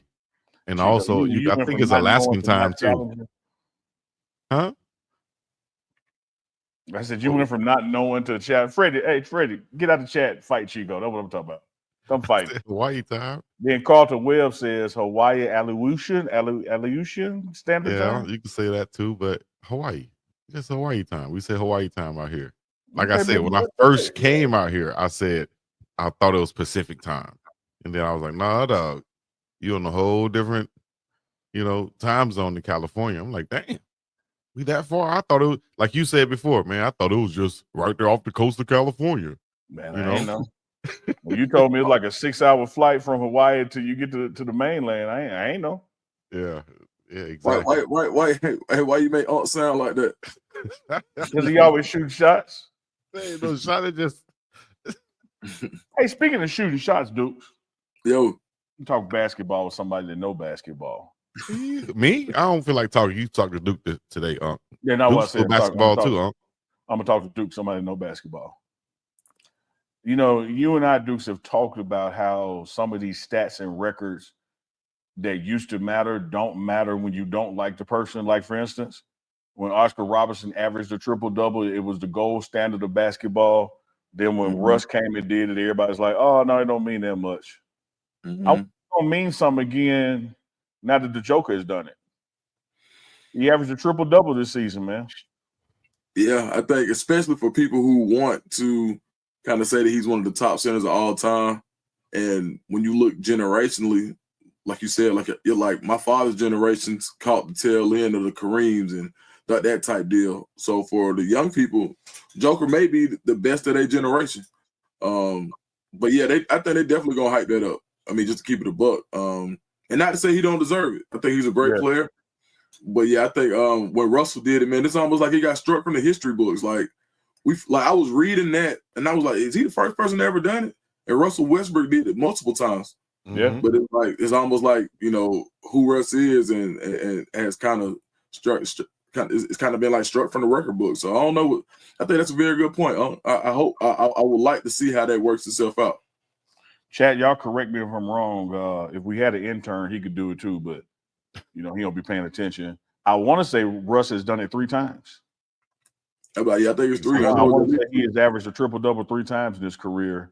Because when he first did it, it's like, oh yeah, he's still not better than Big O, than Oscar Robertson, da. Then he did it again. Now it don't mean nothing no more. But I'm gonna be interested to see now that Joker has done it, how big of a deal is averaging triple-double gonna be? Because I think it's a big deal. Yeah. I think it's a damn big deal. I don't care if you like a person or not. That's a hell of an accomplishment. Yeah, absolutely, man. You don't see people who most consider, you know, the top players in the NBA averaging anything close to that. You see, like Jordan, a guy averages, you know, one thing way higher than the other thing. So, you know, like 30-some points, then 6 rebounds, 6 assists, something like that. But Jokic, man, it's unbelievable how he just continued to pile on the stats. But it's also a credit to his teammates hitting the shots too on the assists. So, you know, if it was easy to do, everybody would do it. Exactly. Say that. Yael says it was 4 seasons, and Kobe came back behind her and said it was 4 seasons as well. Again, if we only had an intern in the house. Well, boy, in the cup. No, man, look back there chilling. Yeah, what's up, T? Back to he's averaged a triple-double in 4 NBA seasons, the most in NBA history. Here's the breakdown. 2016 through 17, 31 points, 10 rebounds, 10 assists. 2017 through 18, 25 points, 10 rebounds, 10 assists. 18 and 19, 22 points, 11 rebounds, 10 assists. And 2020 to 2021, he averaged 22 points, 11 and a half rebounds, and 11 and a half assists. Amazing. Shout out to Russell Westbrook, man. Yeah, that 30-point triple-double. Okay, I think that's what Joker had. Is Joker averaging 30? If I'm mistaken. Let me see. I know that was the first time since Oscar Robertson in 1961 that a player to average a triple-double. He won an MVP that year too. Jokic stats. Let me see. This year he is 29. He's third in the NBA with 29 points per game, 12 rebounds per game, and 10 assists per game. Man, Russ with that 30-point triple-double is crazy. As a point guard. What, he's like 6'3", maybe? That's crazy. Yeah, it is. It is.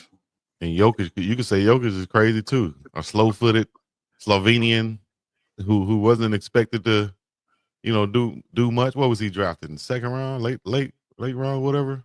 So I don't think they were projecting him to be an MVP caliber player to bring championship to Denver. I don't think so. But hey, let us know in the chat what y'all think. Touching on some basketball now because we got a CU heavy show today. We're gonna have Brett Bartolone join us in the last segment, tight end coach. Middle segment will be Gunnar White, the offensive line coach, and coming up first is going to be Corey Phillips, director player personnel. You know, it's a busy week for Corey and his staff with the portal opening officially on Wednesday, but upperclassmen being able to declare now before the portal opens. And you know, CU picked up some guys this weekend, so we're trying to get our basketball talk done before we get into all that. Because got something for you, Dukes. Yo, 22 years of playing ball.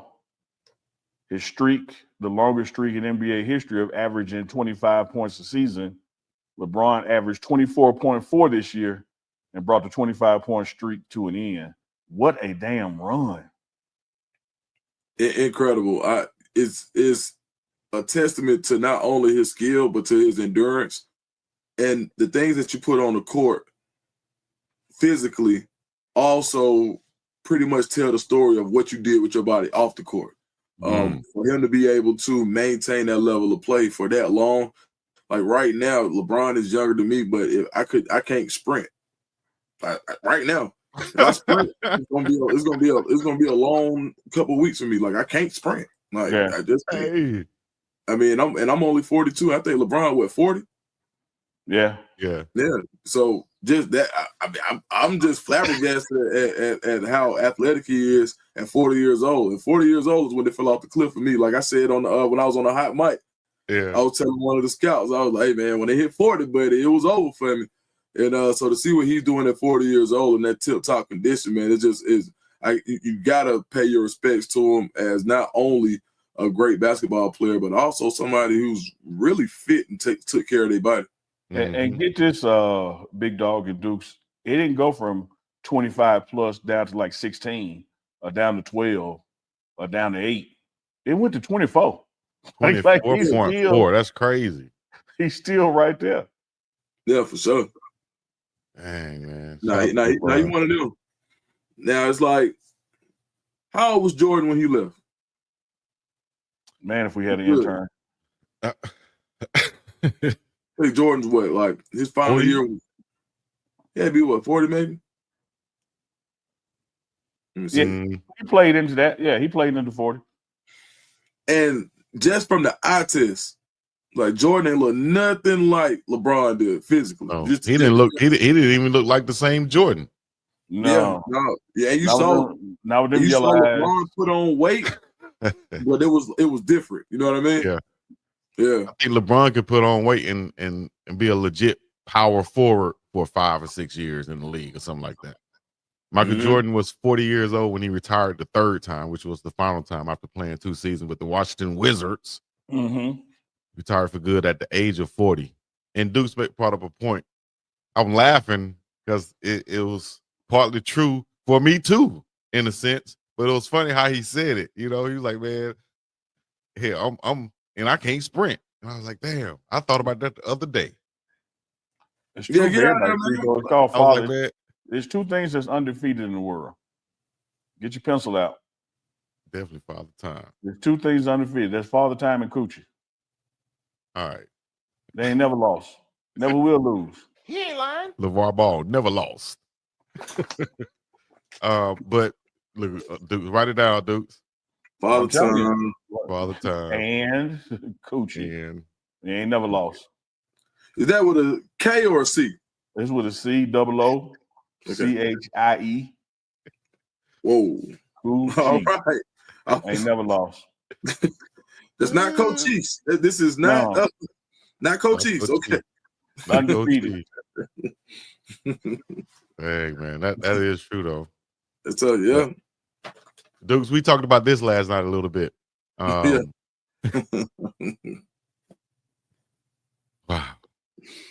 Can the Lakers beat the Wolves? Can the Lakers beat the Wolves in the 7-game series? Yeah, they can. Will they beat these guys, and how will they match up in your eyes coming up in this series? Man, I don't know. That's must-see TV, man. So, I got 2 of my favorites. I'm a LeBron fan. I like Luka as well. Definitely Anthony Edwards is my favorite player in the league, face of the league for the younger generation. G Herbo's son got me not want to say YNs no more. So for the YMs, the young men, yeah, I'm gonna say I don't know, man. This is a good one, like, because you think about what type of problems the Timberwolves present to the Lakers. They would have to go out. If it's me, Naz Reid is the guy that makes that series difficult for the Lakers. I think perimeter wise, the Lakers can guard 1 through 4, but I think where they struggle the most is when you got a big guy that can score in a perimeter. And Naz Reid is a guy who likes to play on the perimeter, even being 6'10", 6'11". So I would say that he's going to be the catalyst for how this series goes. I think if they still had Karl Anthony Towns, I wouldn't even question it. I would say I would give it to the Timberwolves, but with the currently constructed Timberwolves right now, I would probably lean a little bit towards the Lakers and hope that the T-Wolves win. But if I had to put some money on it, I would go with the Lakers. I drew the what same about you? conclusion. I drew the same conclusion. We talked on Uncle Chico last night. I say Lakers in 6. I don't think either one of these teams will sweep the other one. I think there's too much talent, whether it's individual or collective talent on both sides, that I don't think anybody's going to go 4-0. So I'm going 4-2 Lakers because I just love what Luka brings to the table.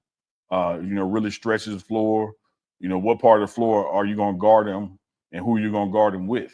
And then of course LeBron is LeBron, even with the tweet growing. So I do think the winner is going to be the public because this is going to be great TV. The way they're gonna hype this series up like it's the finals. Yeah, must see TV.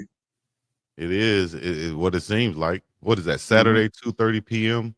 my time, Hawaii time, is when it'll pop off. And that lets you tell us about you, your background. Big man on the plane. Tell us more about the center competition if you left guard. Is when it pops off here. You got to make adjustments, or you're gonna have to not look at your phone because by the time you get off work, that's right. Yeah, I interviewed Coach White in his office, and Red Bull Cam was positioned, and we ain't heard from Red Bull, so we're not gonna show him. That's right, my man. Good to see you. Welcome to the morning, Coach. With BiggDogg, Chico, Deuces, Coop, and yours truly, Uncle Neely. Coach White, give us your assessment of the O-line this spring, man. Some good development so far.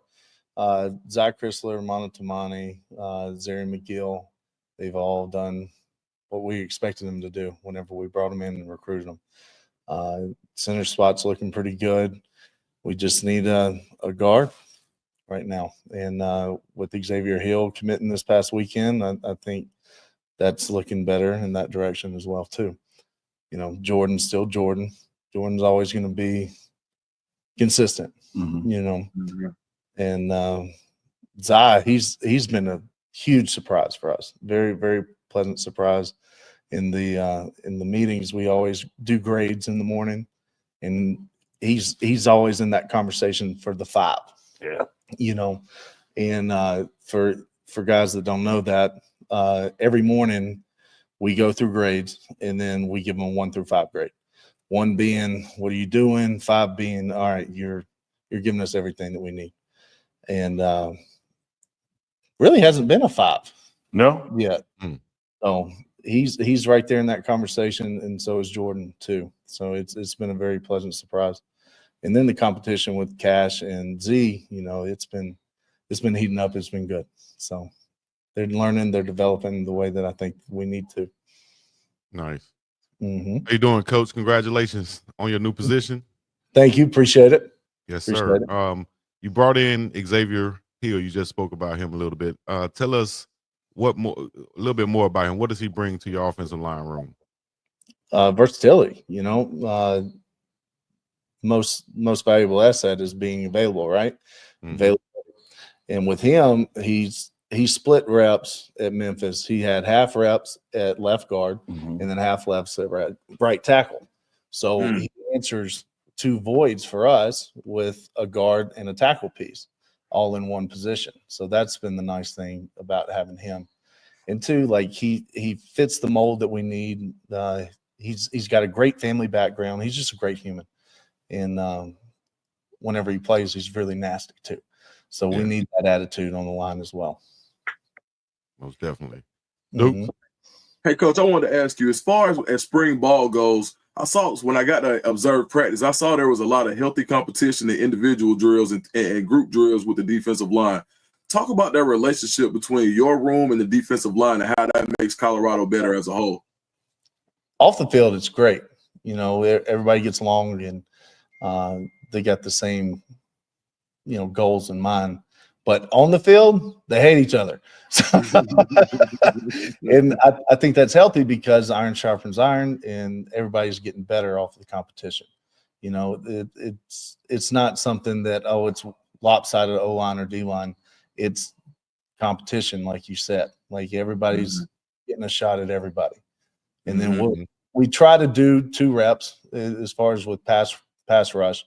But usually the D-line, we get 1, we'll get 1, and then we'll have a best 2 out of 3 type situation. Keeps it up. Yeah, Coach, you got a couple of shout outs. One for Reef. He says shout outs to Mississippi homeboy and JSU alum Gunnar White. If y'all didn't know that, HBCU grad right here. Yep. Also a question, and I just missed it, but it was about the center competition. If you could talk to us about that. Tell us more about the center competition if you can. Well, Cash, you know what you're going to get with Cash. He's smart. He's consistent on the field. He needs a little bit more work whenever it comes to anchoring on pass rush because he was lighter, but he has gained a lot of weight, and he's gotten stronger through the offseason with Coach Swayze. So that's been good. And Z, you know, we came in, watched his tape from La Tech, and what you see is what you get. You know, he just had to get a little more comfortable with the offense, getting to know, you know, how we call things and what our adjustments are. And he's getting more comfortable in that. So it's coming a pretty good competition between the two. Yeah. You have some former pros in your offensive line room on that staff with you. Can you talk about Coach Hageman and Coach Garrard and what they bring in helping you and providing their wealth of knowledge in that room with the offensive line? Well, the beautiful thing about us is we're all saying the same thing. So we're always on the same accord. We're always on the same page. And they might verbalize it a little bit different than I do, but at the end of the day, the goal is always the same. The outcome of the plays are always the same, but they can put a little spin on it because they played a lot more ball than I did. I mean, Dre, he's, you know, what, 5-time All-Pro. He played for over a decade. So he's got some tips and tricks for the center position and the guard position that really helps our guys and they can relate to. And then where Coach Hageman, he comes in, he's more with the tackles and the guards. So that was more of his specialty in his wheelhouse. And I think it's a beautiful thing, you know, and we take turns talking in the meeting room, even give Grant a little bit of love. He ran the meeting this morning too, because we try to develop everybody in the room, whether it's players or coaches. Nice. Coach, you have a reputation. When I ask people, they talk about you being a technician. When you're dealing with this high level of athlete, is it difficult sometimes to kind of, if a guy may not have the perfect technique, but he's still getting the job done, but you know later that he's going to need that technique if he goes to the next level? How hard is that for you to decide when to take a guy who's like a natural athlete and give him some of that technicality or that technique that he'll need to take him further? Well, you preach the technique the entire time, throughout drills, throughout team periods, throughout the meetings. But at the end of the day, offensive line is not cookie cutter. Like I can't teach Jordan Seaton the same thing I can teach Cash Cleveland. You know, because the body type's different, the athleticism's different. So you have to do things that favor their natural attributes, you know, and vice versa. Like Jordan can do certain things that Zai can't do, and Zai can do things that Jordan can't do. But at the end of the day, you always work on the quote unquote perfect technique, but it's not always the same for everybody. Gotcha. We got a super chat just dropped in, fellas. Chairman A with the $5 super chat. Appreciate that love. Shout out to you guys. Question for Coach. Coach, will you be going back in the portal for more linemen? Absolutely. Absolutely. You know, who's not at this point? You know, I think that there's not enough big men on the planet anyway, much less that are strong and athletic. And I know I've said that in conferences before, but it's the truth. You know, you can't just go down the street and find somebody who's 6'8", 330, and they can run a 4.8. That's coordinated. Yeah. Most of the time they look like a baby giraffe and they can barely get off of the ground. It's true. So it's a unique thing that we just got to keep going and keep evaluating guys and hit our marks. There was another super chat from Chairman A again, $5. Appreciate that. If you had to rate the O-line right now and their progress, what would it be? And also, how's the chemistry coming? Thanks. I think the chemistry is great at this point in time. You know, there's not cliques in the room. Everybody's on the same accord. Everybody's hanging out with each other. And it's not just like Jordan getting the guys together. Like Mono would get them together. Cass would get them together. And that's the beautiful thing about it, because it's not just, you know, the freshmen here or the first group or the second group. I think the chemistry is really good. And then it's been a open communication in the room as well too. And that's the nice thing about having all three of us in there, and four if you count Grant, is that we can cover more ground in meetings. With me being in the front of the room, I can get like the top corner. Dre, he can get the front right corner. George can get the back corner, and then Grant gets the other side by the door. Yeah. So it covers a lot more room that way, and then gets more information, and that way we can get to like more class on grass, so that we can do more walkthroughs.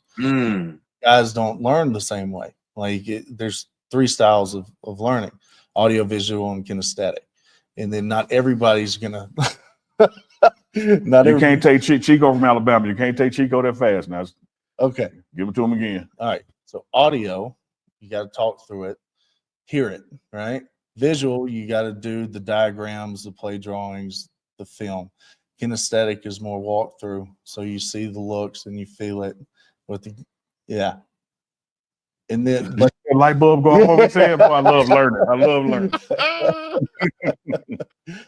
Yeah, but you got to get to know the guys and see what they learn the best from. Because some guys can just write it down and they got it, they're good. Some guys have to actually see the structure of the defense and walk through the combos and how you're supposed to get to, your -1 backer or your point that you need to get to. But like I said, and other guys get it on film, or it's a combination of it. And then rating the guys from the time that they got here, let's just say January, right? Because that's when the slate starts, from with me being in the room, Dre and George, and then the new guys we brought in from the portal. We went from about a 2, I would say, to about a 4 overall. And we still have some time, 3 days left in spring ball for practices, and then with the portal coming in too. But I think we've made major steps in what we're trying to do as far as protect the quarterback and run the football. Absolutely. Nice. And so the audience out there knows on the scale we use, 4 is who you can trust. Yes. 3 is, average, a little below average, whatever. 2, I cannot trust you whatsoever. Yep. 1, why the hell are you even here? Yep. And 5 is that we're all going for perfection. Yep. So going from 2 to 4 is a big thing. Huge. It's huge. You call that one Uncle Neely. No, I can't do that. Neely, in my world, he's a 5. Oh man. Okay. He's sliding your money. I know it. Yeah. No. That I've just built a relationship with Neely over the years, from start of Jackson State until here, and I've seen him grow and he's seen me grow. Absolutely. So it's been a beautiful thing. Nice. Can you do something for us? And that is, I'm sure Neely will understand this. Can you learn us about you? Can you tell us about you, your background? How did you get into coaching? Tell us where you're from. Give us a little bit of family history and so on. Sure. I'm from Cherry, Mississippi, which is about 15 minutes south of Jackson, Mississippi. Played high school football, played a little bit of college ball. I sat out of school for about 2 years. My mom had renal cell carcinoma, which is stage 2 kidney cancer. And I was medically disqualified in football too. So it all kind of worked out in the same timeline. But when she got healthy, I wanted to finish my degree and be home at the same time too, just in case, something happened with my mom. So Jackson State was the place for me. And I got in there, and swimming class was an elective for my degree. And there's an equipment manager that was in the class, and I saw that he had Jackson State football shorts on. And his name was Brian. And I went up to him. I saw he was struggling swimming because I was on the swim team, so I was pretty adept at swimming. Okay, we can't swim. Yeah. I can say we play in the water. And I went up to him. I was like, "Hey, I will teach you how to swim. I'll help you to swim if you introduce me to your boss." And he introduced me to Joe Shaw, and he was the head equipment manager at Jackson State at the time. I did a stint with the Bears about a decade with the Bears. But anyway, I busted my tail doing equipment, and Timmy Chang took notice of me. He was the offense coordinator at the time, and he's like, "Gunn, what are you doing? Like, what's your goal?" I said, "I want to coach." And so he took me under his wing, and I did equipment, and I did student coaching under him. And then after their time was done, he handed me to Hal Mummy, which was he was the head coach at Belhaven, which is what, 6 minutes down the road. Yeah. It's a Division III school in Jackson, Mississippi, and I was his offensive line coach. And from there, I went to the University of Nevada, Reno, with his son Matt Mummy, who was the offense coordinator at the time under Jay Norvell's staff. And I was there for 3 years. My GA time ran up. Went to the spring league with Hal again. Won the championship at a professional level, and after that, I got called back to Reno after Jay left, and I was the tackles, tight ends coach. And Brett Bartoloni, he was still there, and I worked with him for 2 years there. And he came up to me, and he's like, "Hey, Gunn, you never guess who FaceTimed me." I was like, I don't know who. He said, "Deion Sanders." I was like, "Get out of here!" No, he didn't. Why would he be contacting you? But Mike Leach was the connection, and he was the bridge on that, because he was the head coach of Mississippi State at the time. So after the bowl game, Brett moved to Jackson, and he introduced me to Coach Prime and the staff that day, and here we are. The rest is history. Yeah. Amazing. I love the branches on the coaching tree from Chang when he was in Hawaii. You know, everything that Mummy did, rest in peace, for college football and offenses. And then you end up working with Brett out this way, you know, and then going to Jack State, which was home for you. Yep. And look at you now. Yep. So talk about dues paid. Yeah. Yeah. Exactly. It's all about taking that what is that initiative, when you said something to Brian, that's his name, right? Did I get it right? Brian with the shorts on. You saw him with the JSU football shorts on. You had to say something to him. You could have just let it be. Yeah. You know? And one of the things in that, Chico, is this was volunteering. Yeah. This was volunteering. Put in that work. Yep. Man, amazing story. And hey, congrats to you. Continue to elevate and go up and do your thing and prove a lot of the haters wrong. But we're cheering for you over here. Absolutely. 100%. And before you get up, Coach Gunner, let me ask you this. Sure. We got 3 practices left, one of which is the spring game. It's practice to me. It's just practice in front of people. What are you looking for out of the low line these last 3 reps and your evaluations and to see if they maintain that forward growth?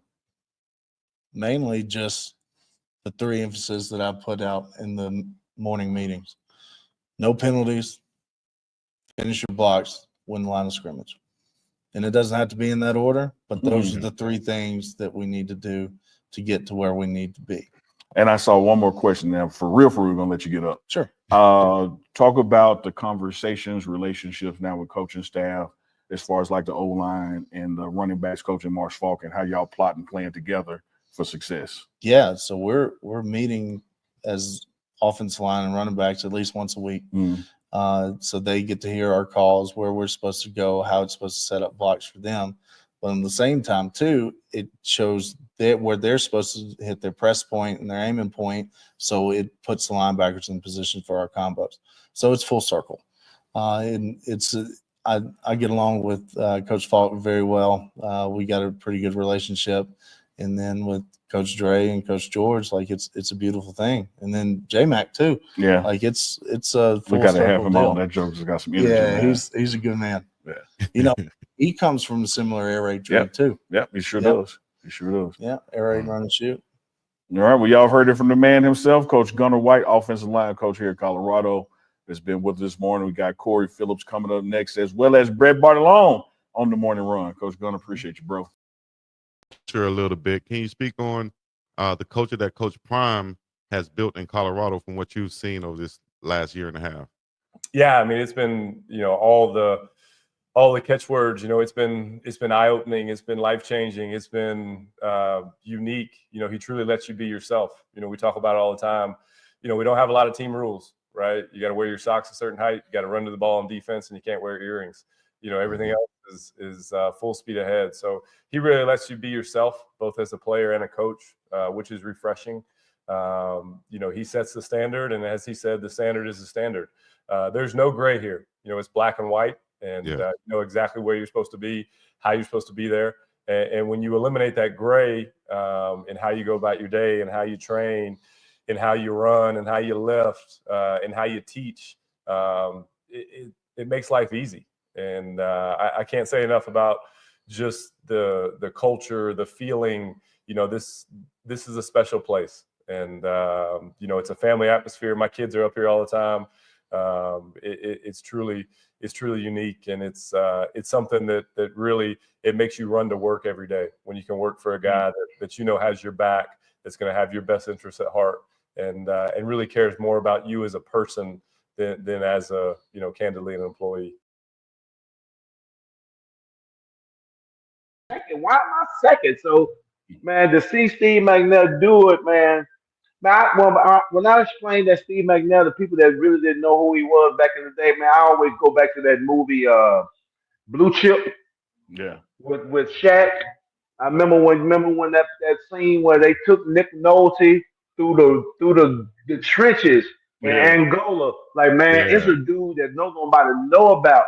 And that's how I felt like Steve was, man. People didn't know who he was, and this cat packing up stadiums by himself. Everywhere he go, man. I mean, the black and the whites, man. I mean, you couldn't find a seat.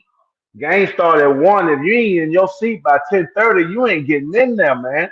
That's just what type of atmosphere Steve put on the SWAC Alcorn State, man. I was just blessed to able to see it, man. Sit there in them stands and watch him do his thing, man. If Steve threw about 400 or under, that was a bad game for him. Yeah, that was a bad game. Man, we were getting mad. Oh man, Steve tripped today. Hell, he ain't throw but 425 and 6 touchdowns, man. That's bull. Yeah. Boo, boo. Those stats, man. We used to 600, 700 yards, man. It was just, man. I got chills just thinking about it, man. It was a great experience, man. I'm just glad and blessed to say I witnessed it.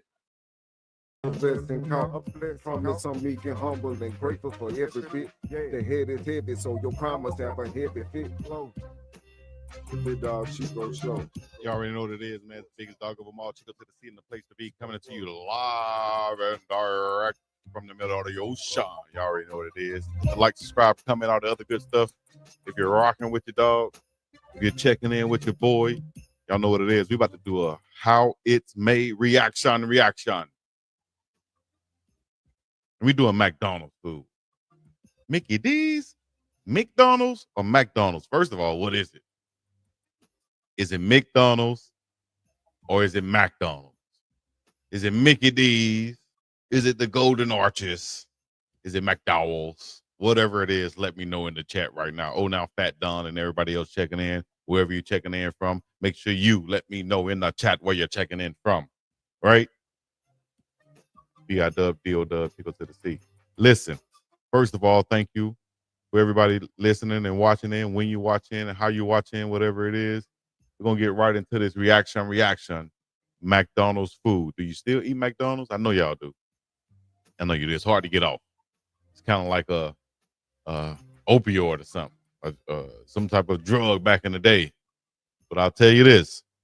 I can raise my hand and say I haven't eaten it at least for this year that I can remember. I know since January 2025, I haven't eaten any McDonald's.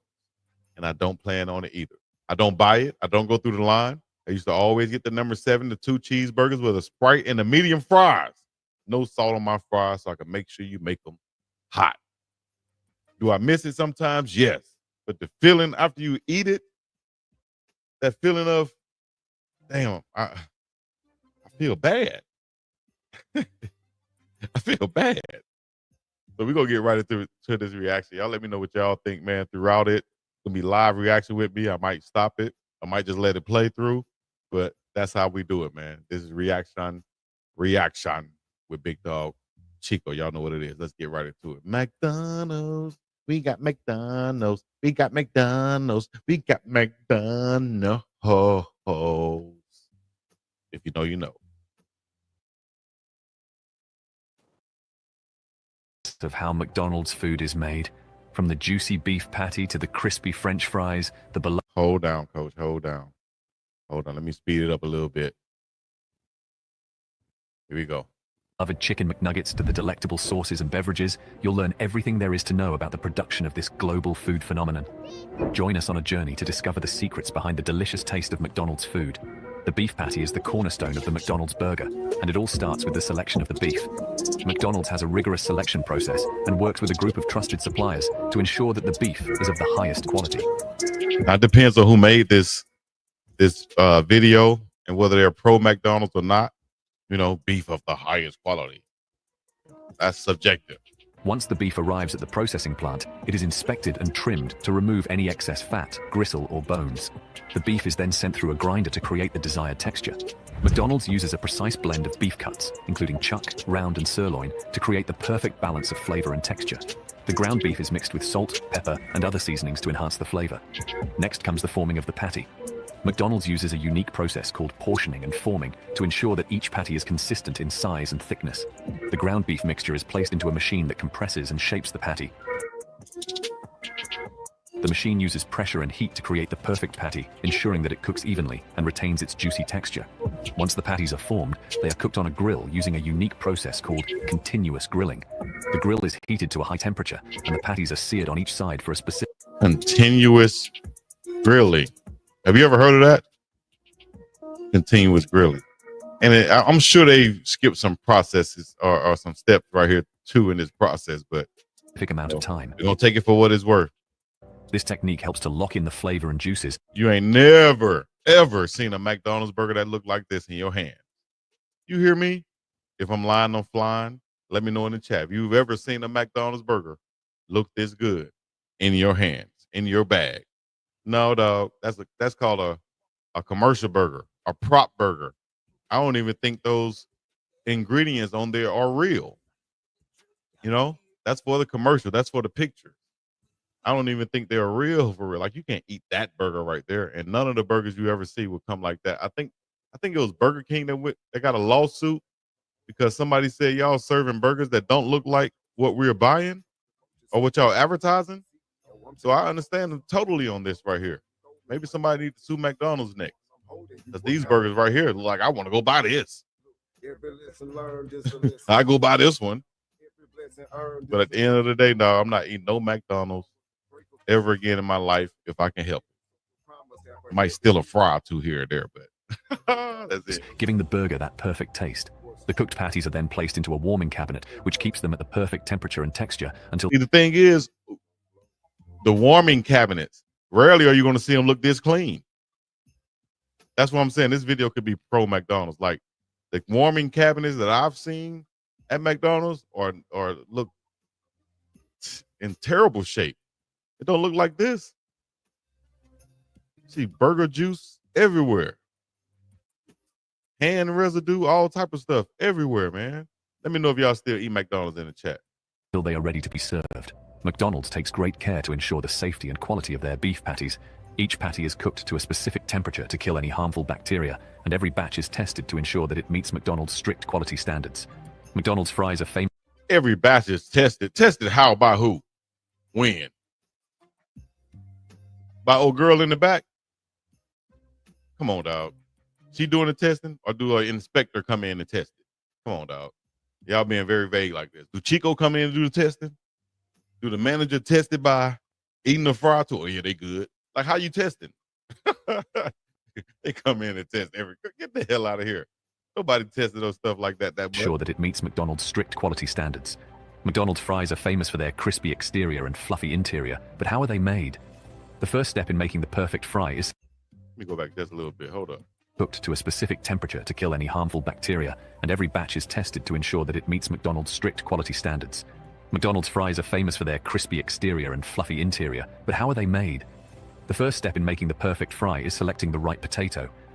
They're going to be perfect potatoes, the most, the highest quality potatoes that we could find. Get the hell out of here. McDonald's uses a specific variety of potato that is high in starch and low in sugar, which gives the fries their unique texture and taste. The potatoes are washed, peeled, and cut into the familiar shoestring shape. After the potatoes are cut, they are rinsed in cold water to remove excess starch. This is important because excess starch can cause the fries to stick together during the frying process. The fries are then blanched in hot oil for a few minutes to partially cook them. This process helps to give the fries their crispy texture. So this is fried potatoes with no nutritional value, right? They taste good, but no nutritional value. After blanching, the fries are immediately frozen and transported to McDonald's restaurants. When it's time to cook the fries, they are fried in hot oil until they are crispy and golden brown. McDonald's uses a unique frying technique that involves cooking the fries in a blend of oils. This gives the fries their distinctive flavor. And what's the oils? I'm asking these questions. Y'all not answering these questions. How it's made? I told y'all these McDonald's friends that's making these videos, dog, because if it's made in the seed oil, I think that's what it is. That's the thing that's very harmful to people and making it, causing cancers and making them overweight and things like that, right? The type of oil that they're using. But they don't want to tell us that made in a mixture of oils. What type of oils? Vatomorotos, Menteros, fries in a blend of oils. This gives the fries their distinctive flavor and crispy texture. The fries are then salted and served hot. But McDonald's doesn't stop there. They take fries. Okay, well, Mia said you can't have any expectations of nutritional values from McDonald's. So why are we going there and why are we eating it then, dog? Because we're addicted. And it's just, you know, if it's not any nutritional value, why are you putting food in your body? I'm not the best. I've never been the best, you know what I mean? Like forever. But recently, I can say I haven't had that junk in my body and I feel a little bit better. And better each day too. Do I want some every once in a while? Yes. I can pass by it knowing that it has no nutritional value. And I want nutritional value. I want nutrition in my body. When do they add the other 19 ingredients? Exactly. It's more in French fries than just French fries, just potatoes. Goodness gracious. Let's go. A blend of oils. This gives the fries their distinctive flavor and crispy texture. The fries are then salted and served hot. But McDonald's doesn't. Look at all that salt. I saw that one time too. I was at McDonald's waiting, and I saw them use this salt thing right here. Flavor and crispy texture. The fries are then look, and it's supposed to be like a specific amount of salt that's going on there on each batch. And I was like, that's a lot of salt. And then I saw one worker, she squeezed it twice. Wham, wham. I said, damn, you're doing double salt over there. Salted and served hot. But McDonald's doesn't stop there. They take great care to ensure that their fries are always fresh and hot. To achieve this, they cook the fries in small batches and hold them in a warming cabinet for a limited amount of time. This ensures that every fry is served hot and crispy. In recent years, McDonald's has made some changes to their fries to make them even better. What is that? That's a thumbnail right there.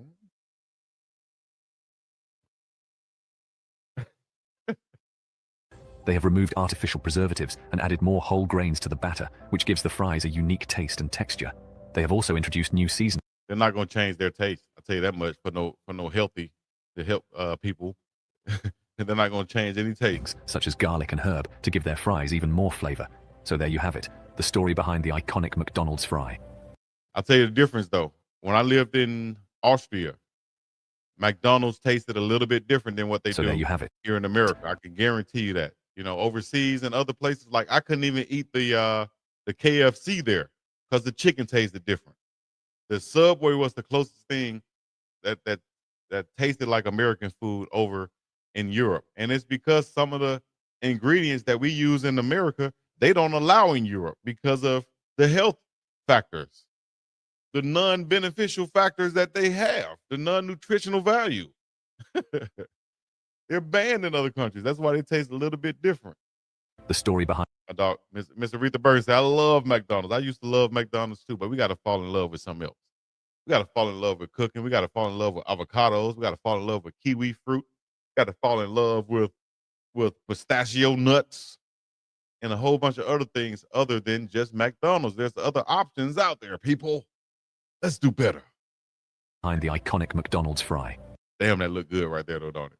It's going to be somebody watch this video and go straight to McDonald's. From the selection of the potato to the unique frying technique, every step of the process is designed to give us that perfect crispy bite. I even made a video. Matter of fact, let me see if I can pull it up real quick. I thought I had it. I even made a video. This is how much I love McDonald's. I made a damn video, right, of how great, when I was doing the vlog, Chico vlog, how great McDonald's is here in Hawaii. Let me see. Here it is right here. Let me see if I pull this up right quick.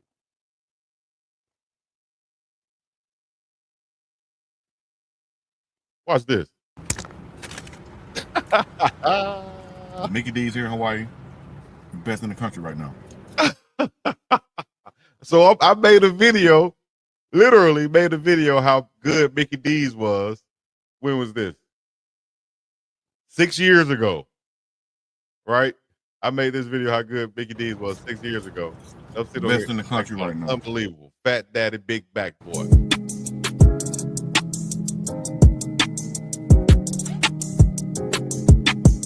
And currently in line at the McDonald's. In line at McDonald's. I want 2 regular. Unbelievable. Just waiting. You there? What's addicted?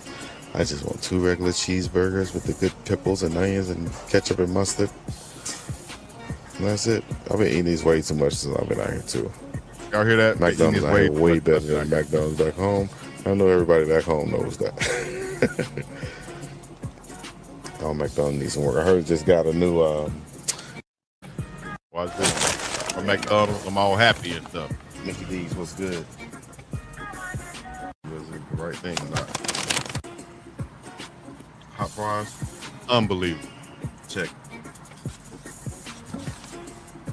That has to be a check, McDonald's.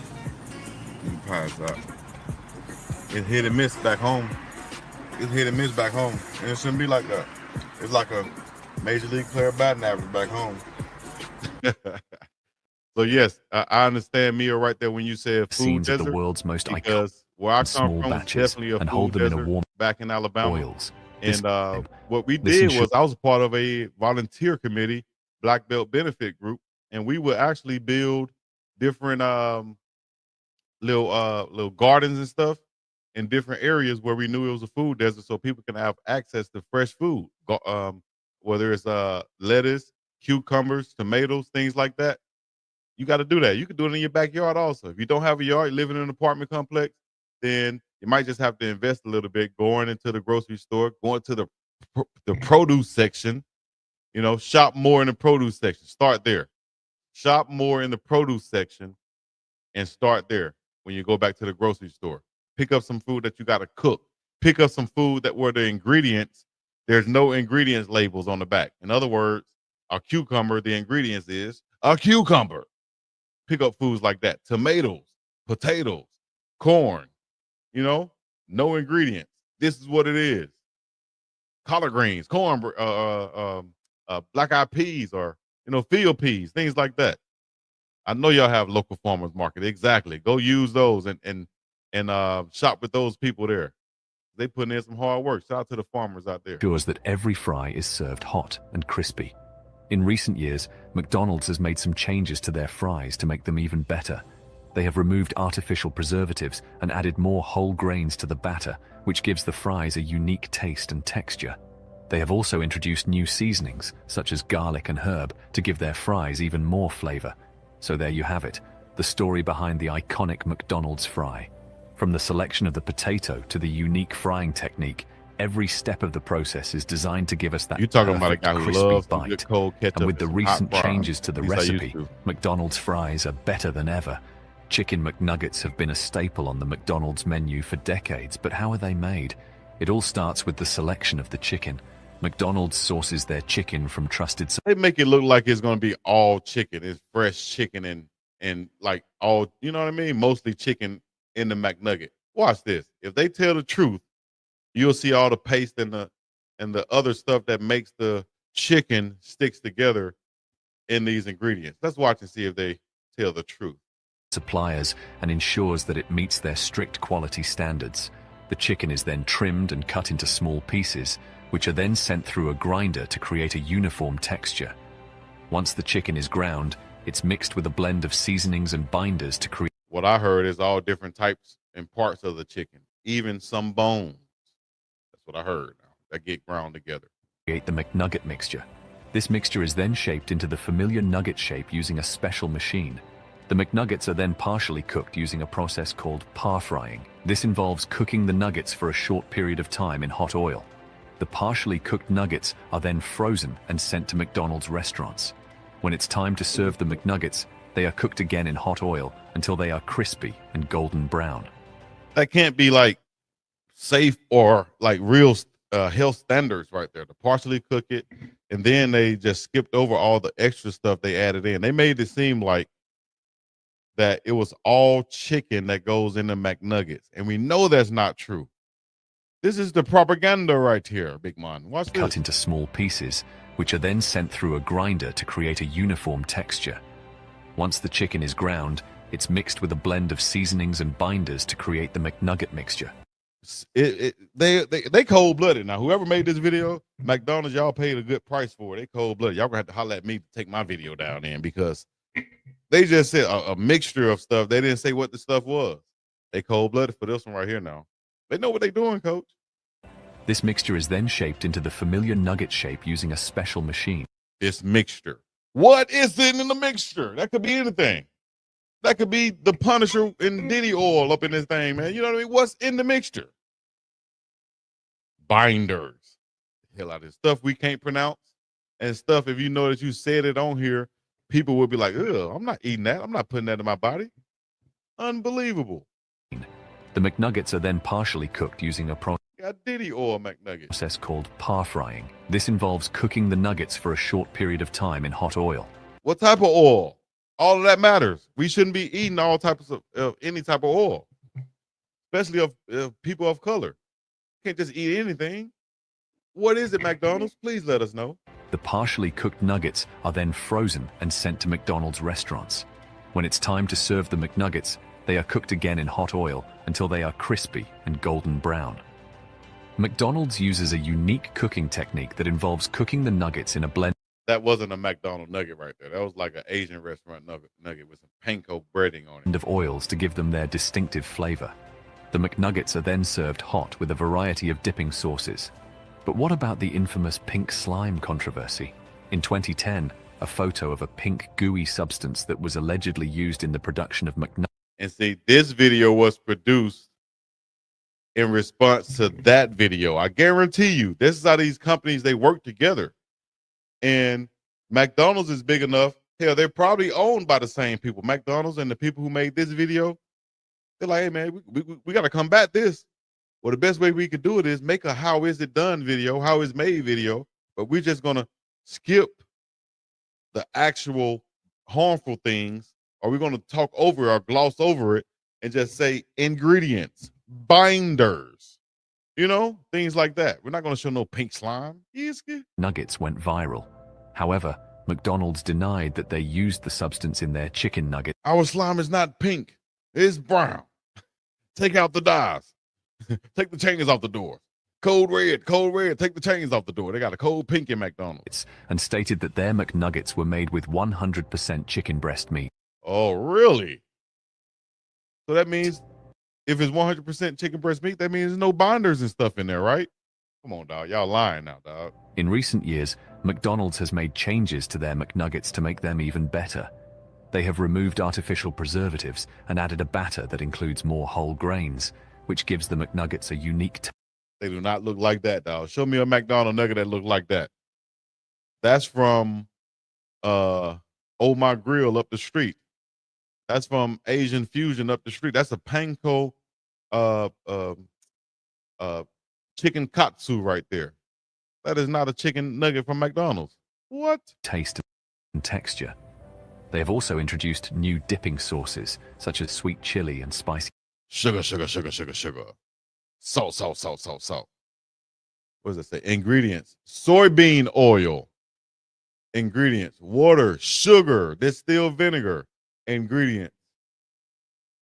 What does that say? Cayenne pepper sauce. Cayenne red pepper, salt. Soybean oil. Not good. Artificial flavor. Milk, eggs and milk. All this stuff we dipping into, man. Wondering why you're getting overweight lovers in the house. Overweight lovers in the house. The overweight lovers in the. That's why. Buffalo to give their McNuggets even more flavor. So there you have it, the story behind the iconic chicken McNugget. That ain't the full story. From who you think you fooled? The selection of the chicken to the unique cooking process, every step of the process is designed to give us that perfect crispy bite. What the little kids say? That Uncle Neely say. What the little kids say? Bullshit. That's a lie. Bullshit. And with the recent changes to the recipe, McDonald's McNuggets That's are better a lie. than ever. The devil is McDonald's a is lie. famous for its variety of dipping sauces, which add even more flavor to their already delicious menu items. The most popular sauces include ketchup, mustard, barbecue, and sweet and sour. But how are these sauces made? Each sauce has its unique ingredients and preparation process. For example, the ketchup sauce is made using tomatoes, vinegar, sugar, and a blend of spices. The ingredients are mixed together and cooked over low heat until the sauce thickens. Mustard sauce is made using mustard seeds, vinegar, water, and a variety of spices. What's the other spices? Don't just tell us that. Oh, it's lightly printed on the package. It's more than what they just said. Look at all this stuff we can't pronounce. Cellulose, turmeric, paprika extract, benzoate, cellulose gum, natural flavor, maltodextrin, modified food starch, mustard seed, salt, distilled vinegar, soybean oil, high fructose corn syrup. Not good for you. And we dipping those partially made chicken nuggets in this. Gunk and gunk on top of gunk. Get in my belly. The mixture is blended together and allowed to sit. And then they make it look, this is cold-blooded. Now, this is the marketing. This is the stuff that gets you guys, right? The naked eye. They making it like it's a chef preparing this. Knowing damn well it's made in a big factory. Ain't no one chef making these batches. Come on, dog. Y'all lying to the people. Sit for several hours to allow the flavors to develop. Barbecue sauce is made using a combination of tomato sauce, molasses, vinegar, and spices. The ingredients are mixed together and cooked over low heat until the sauce definitely not in a damn one pot like that. It's in a huge pot. Thickens. Factory. Sweet and sour sauce is made using a blend of sugar, vinegar, cornstarch, and spices. The ingredients are mixed together and cooked over low heat until the sauce thickens. But McDonald's doesn't stop there. They also offer unique Make it seem like it's cooked in a gourmet restaurant. dipping sauces that are exclusive to their menu.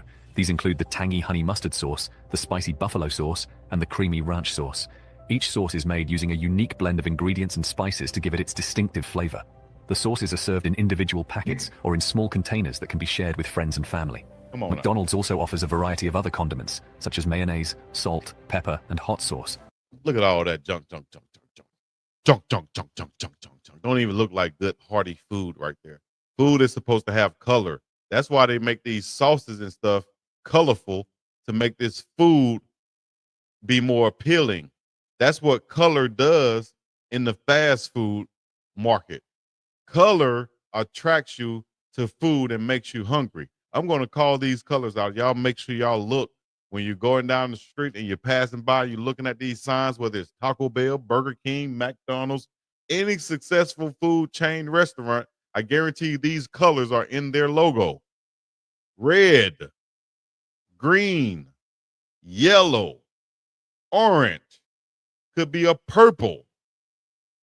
These 5 colors will be in those logos. Think about it. Any logo you name, McDonald's, Taco Bell, Burger King, American Deli, whoever's successful, they have those in their logo because of the food. If you actually look at the food, it's so bland.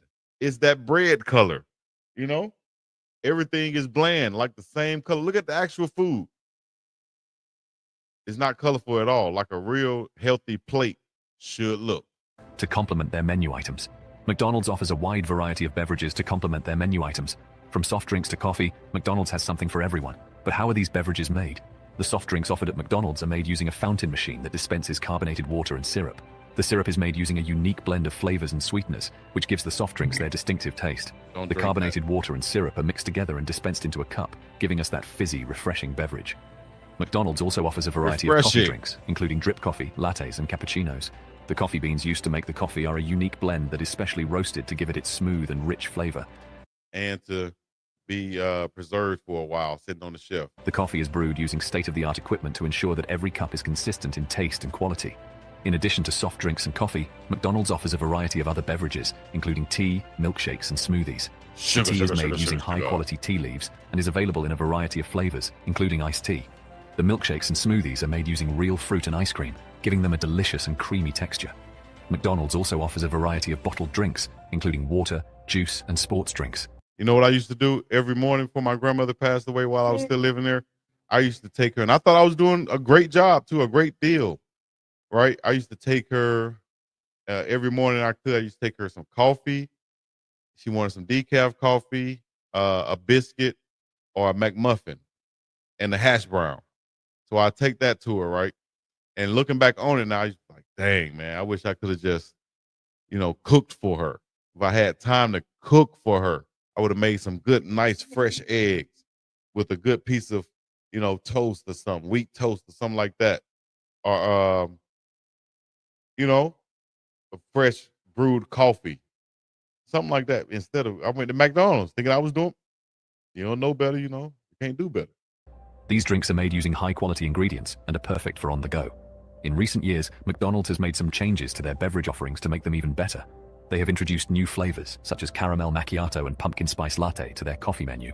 They have also added new smoothie flavors, such as strawberry banana and mango pineapple, to their menu. Unbelievable once again. Y'all let me know what y'all think about that, guys. McDonald's, I say don't eat it if you can. You know what I mean? If you could do better, please do better. Don't eat it if you can. You understand me? Until next time, to the next reaction. Y'all want me to react to something? Y'all make sure y'all put it in the chat. Let me know what y'all want me to react to. All right? Thumbnail.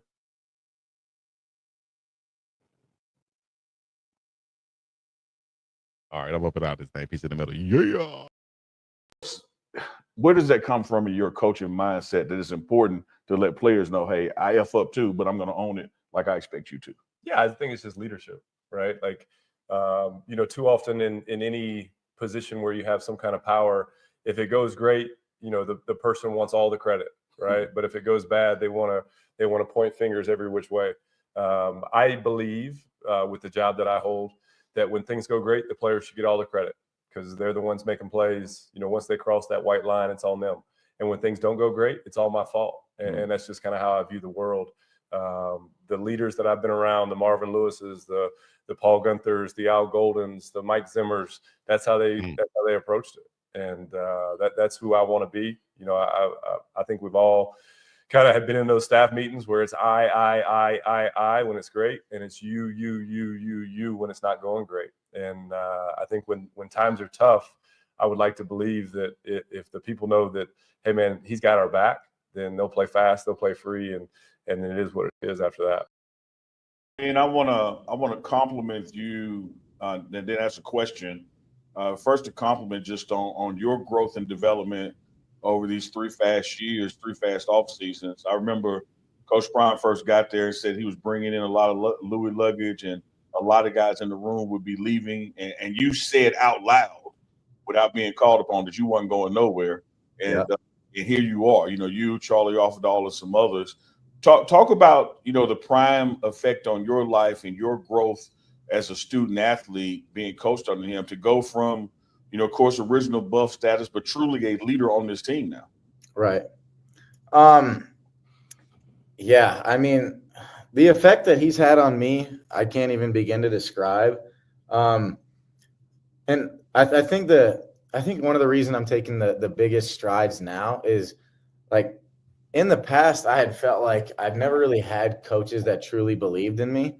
And I feel like now every coach on this staff, and especially like Coach Prime, I know he's always believed in me, but especially now, I think he really truly believes in me and believes what I can be, and the mark I've left on this place and how people flock towards guys like me. And so I think just the potential that he saw in me from the start, I think has been honestly one of the biggest things for helping me improve and helping me turn into the player and the leader that I'm becoming. And so Yeah, I think that's the case for a lot of guys too, Charlie included. You know, obviously Charlie's not quite as vocal as me and that kind of stuff, but his work ethic and the way that people should strive to want to push themselves the way he does and like stuff like that. It's, how do I say? I think the biggest thing has just been the way that Coach Prime has believed in us, and you know, it's been an interesting ride the last 3 years. You know, obviously, we haven't run things like most programs do, and that's why we've stuck out like a sore thumb. And people are, and I think that's how college football is honestly going to start changing too. But yeah, just the way that he has seen our potential through all of the cuttings and the transfer portals and the bringing new guys in and other guys leaving, and there's reasons that we stick around, and I think that, you know, it's part of that is because of the mentality that he showed us. So yeah. And follow up that same thing with your defense coordinator, who's also the safety coach, Rob Livingston. What is his presence meant to your growth as a player and as a person as well? Oh my goodness, he's, you know, people obviously he got that nice contract extension because of how good of a coach he is, but a lot of people probably don't see his leadership. That's what I've learned so much about him, just how to be a leader and how to talk to certain players. And like, that's another thing that I've learned from Coach Prime is, you know, he said this at the high school clinic the other day, getting to know your personnel as a coach.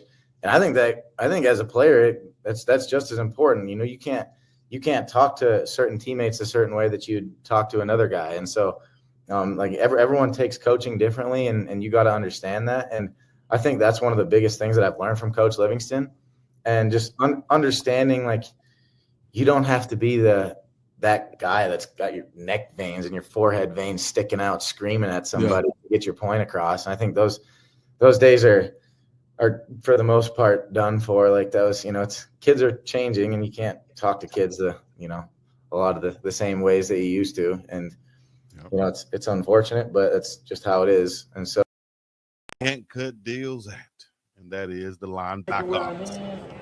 But keeping our, we got Coach Hart right here instructing the linebackers. Actually, this is supposed to be us talking over this, but let me know if you want to play the audio. Okay, we can talk over this. This was about 3 minutes, so we can talk over it, and then we get done, let it play.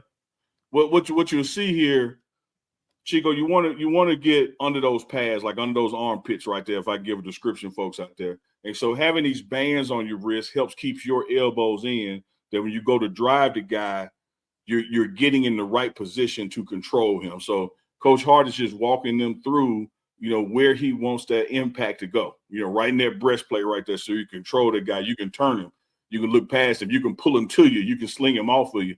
You're in complete control. You know, you get your hands out too wide, as you know, Chico, you play tight end, they can come up under you, break you off, and get loose. So those bands and those elbows tucked in is just Coach Hart's way of teaching them, like, hey, it's the fundamentals. This is taking place before practice. It's the fundamentals, time to get together as a unit. Let's switch spots. Let's work with each other. Let's give each other, you know, some good techniques so we can get better when practice comes. Yes, indeed. I played tight end. I also played on the other side of the ball at linebacker. I would have been going through these type of drills right here, and this is great for block shedding and getting off the blocks when the tight ends or offensive linemen are trying to block you. You want to get those hands inside. That way you have that leverage. And what I used to do, I used to grab that shoulder pad plate, and that gives you a lot of leverage to where you can sling that guy here or there. You can control him more now because you have that shoulder pad plate. That's why they're saying get them hands inside and aim right there, dog. Anything outside, you're going to lose leverage. You're not going to have as much power, and you're not going to be able to control the potential blocker. So these little small fundamentals and techniques are essential for being great against the run and coming off those blocks. And Chico, look at David Kelly back there. Look at General Manager David Kelly back there. He always eyeballing. If the camera stayed on him, that notepad go come out. I'm telling you, hey, the brother smoother. Yes, indeed. General manager doing what he's doing, and that's looking. He's gonna be looking over everything. Yep. So you might see him in the background of a lot of footage that we might be showing up here.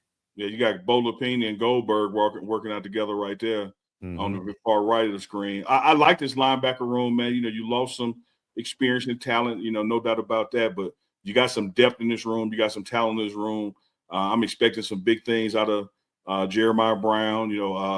So I like what Coach Hart has in this room. I like the time that he takes to teach technique, and then not teach technique.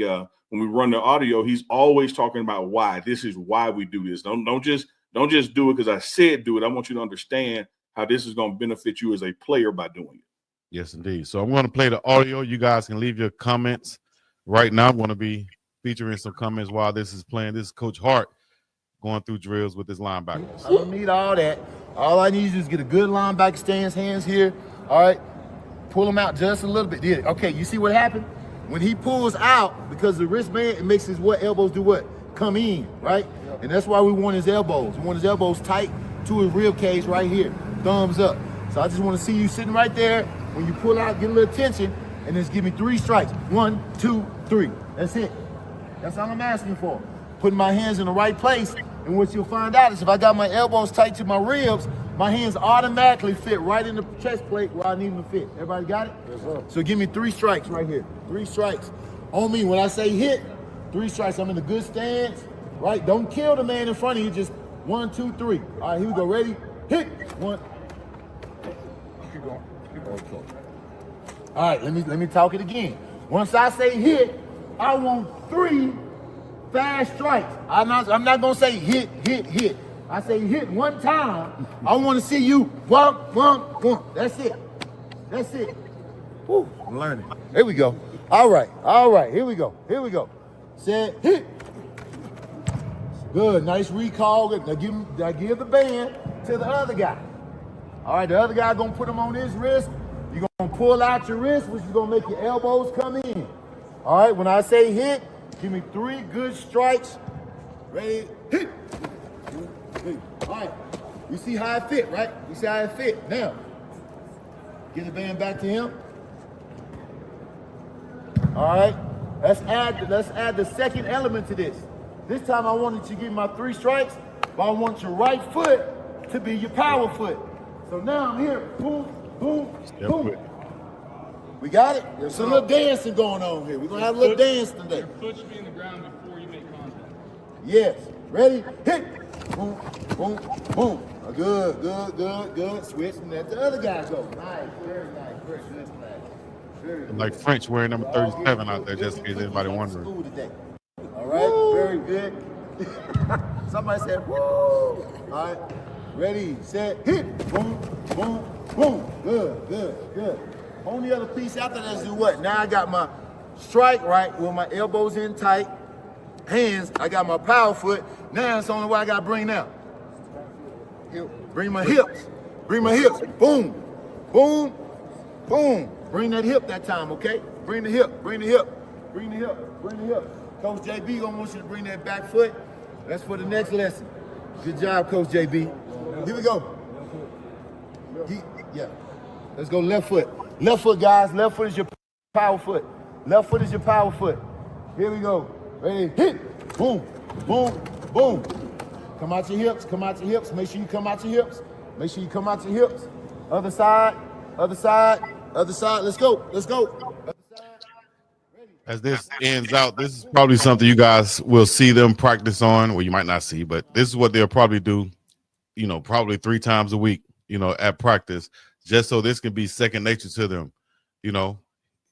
This is a part of being a linebacker. You know what I mean? You're going to have guys approaching you, trying to block you. You're going to have to shoot them hands inside to get them up off of you, and you're going to have good technique doing that. And this is the start of it right here of those fundamentals of Coach Hart.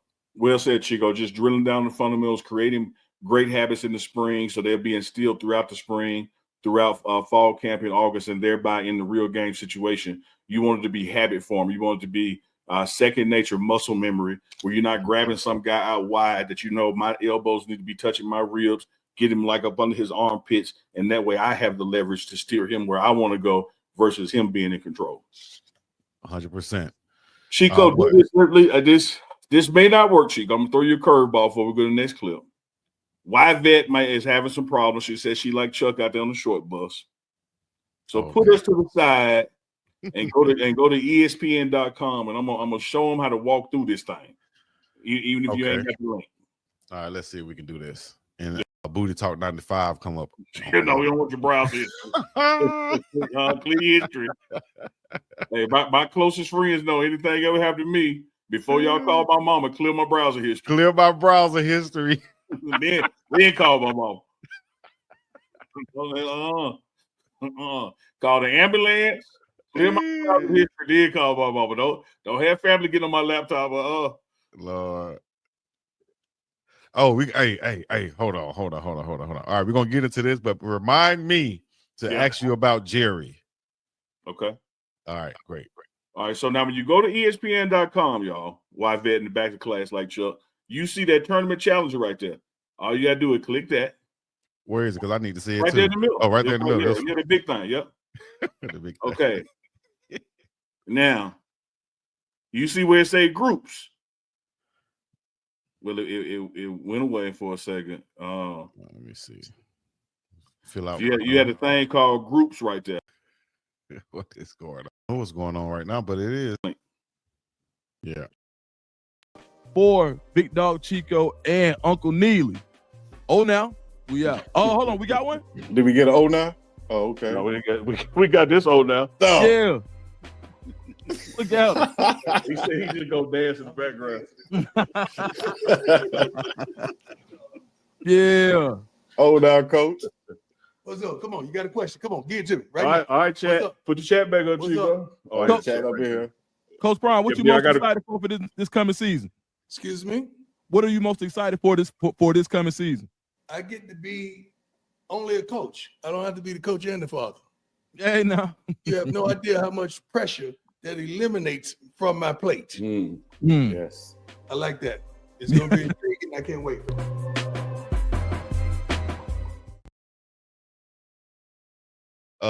Public Enemy. We went back and forth, Brown 90. We were like, look, Chico, here we got the So What We Doing shirt. We can have you at home in Hawaii, or we can have you sitting on the couch at Diddy crib. Which one you want? Unbelievable. Well, I mean, Y'all the see what I story got? was born at Diddy crib. I can't dispute that, but I was waiting on one of them wonderful lies to be telling. So what we doing? damn shame. What they did to that dog. Thank y'all, man, for coming out once again. Unc, we got anything to close out on before we go? We right at the top of the hour. Yeah, man. Want to close out wishing everybody that's a father happy Father's Day. Make sure you take some time and shout your dad out. If you got some old wounds, try to heal them. Do what you got to do to restore. But most important, take a moment, remember, and honor the fathers tomorrow. That's why we're taking off tomorrow. No live show tomorrow. Myself, Dukes, Chico, we all dads. So we're gonna have a Father's Day break tomorrow, but we'll be back Monday morning with the morning run at 11 a.m. Mountain. So Misty what we morning. doing? I really think it should have been you sitting on the white couch at Diddy crib, though. I think that would have been. Ooh, I might. I don't care. I'll make that happen. With Diddy in the background looking like a superhero or a super villain. with the robe open, but you blocking the robe and you can't No, see. Come on, dog. I'm trying to move the merch. Man. Like, trust me on this. Just trust you. And you and your feelings, we trying to move merch, man. It's about the team, brother. Come on, man. All right. What do we need to do now? Just leave out? Which is always the hardest part for you. Okay, but think about the last time you thank yourself for something. Maybe it was that me time you took last Tuesday, or finally learning Italian. Want to do something you'll really thank yourself for later? Start creating a plan for your financial goals today. State Farm agent Denise Smith is in the Denver metro community to help you look at things you want to save for and then build a plan that will set you up for success. The earlier you start planning your goals, the better off you'll be. So call State Farm agent Denise Smith at 303-343-3515 or online at www.safetysmith.com today. Then thank yourself later. Like a good neighbor, State Farm is there. Make that happen. with Diddy in the background looking like a superhero or a super villain. with the robe open, but you blocking the robe and you can't see. Come on, dog. I'm trying to move the merch, man. Just like trust me on this. Just trust you. And you and your feelings, we trying to move merch, man. It's about the team, brother. Come on, man. All right. What do we need to do now? Just leave out? Which is always the hardest part for you. Okay, but before we leave out, if you're following us on Twitch, do that. Sub up on Twitch, sub up on Kick, sub up on YouTube, Facebook, Instagram, Twitter, everything else. Y'all know what it is, man. UNK and Chico live and in effect. This is our CU Buffs reactions for week number 2. If you saw week number 1 in the graphics, don't worry about it. You know what I mean? Don't blame it on me. Get it from God. Manny did that. Yeah, Manny did that. You know what I mean? If I owe you something, like my dog Craig Smith say, get it from God. GAWD. Peace in the Middle East. We up and about this thing. Y'all know what it is. Uncle Chico. I ain't even gonna let the beat drop. They hear that sound, they know what time it is. Yes, sir. Uncle Chico. Live and direct.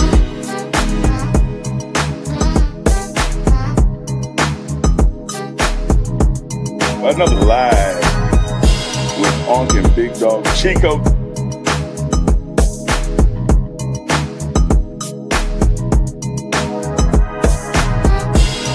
It's another one. It's another one, baby. It's another one. Another live with UNK and BiggDogg. With UNK and BiggDogg. With UNK and BiggDogg. So get ready for it. UNK and BiggDogg Chico.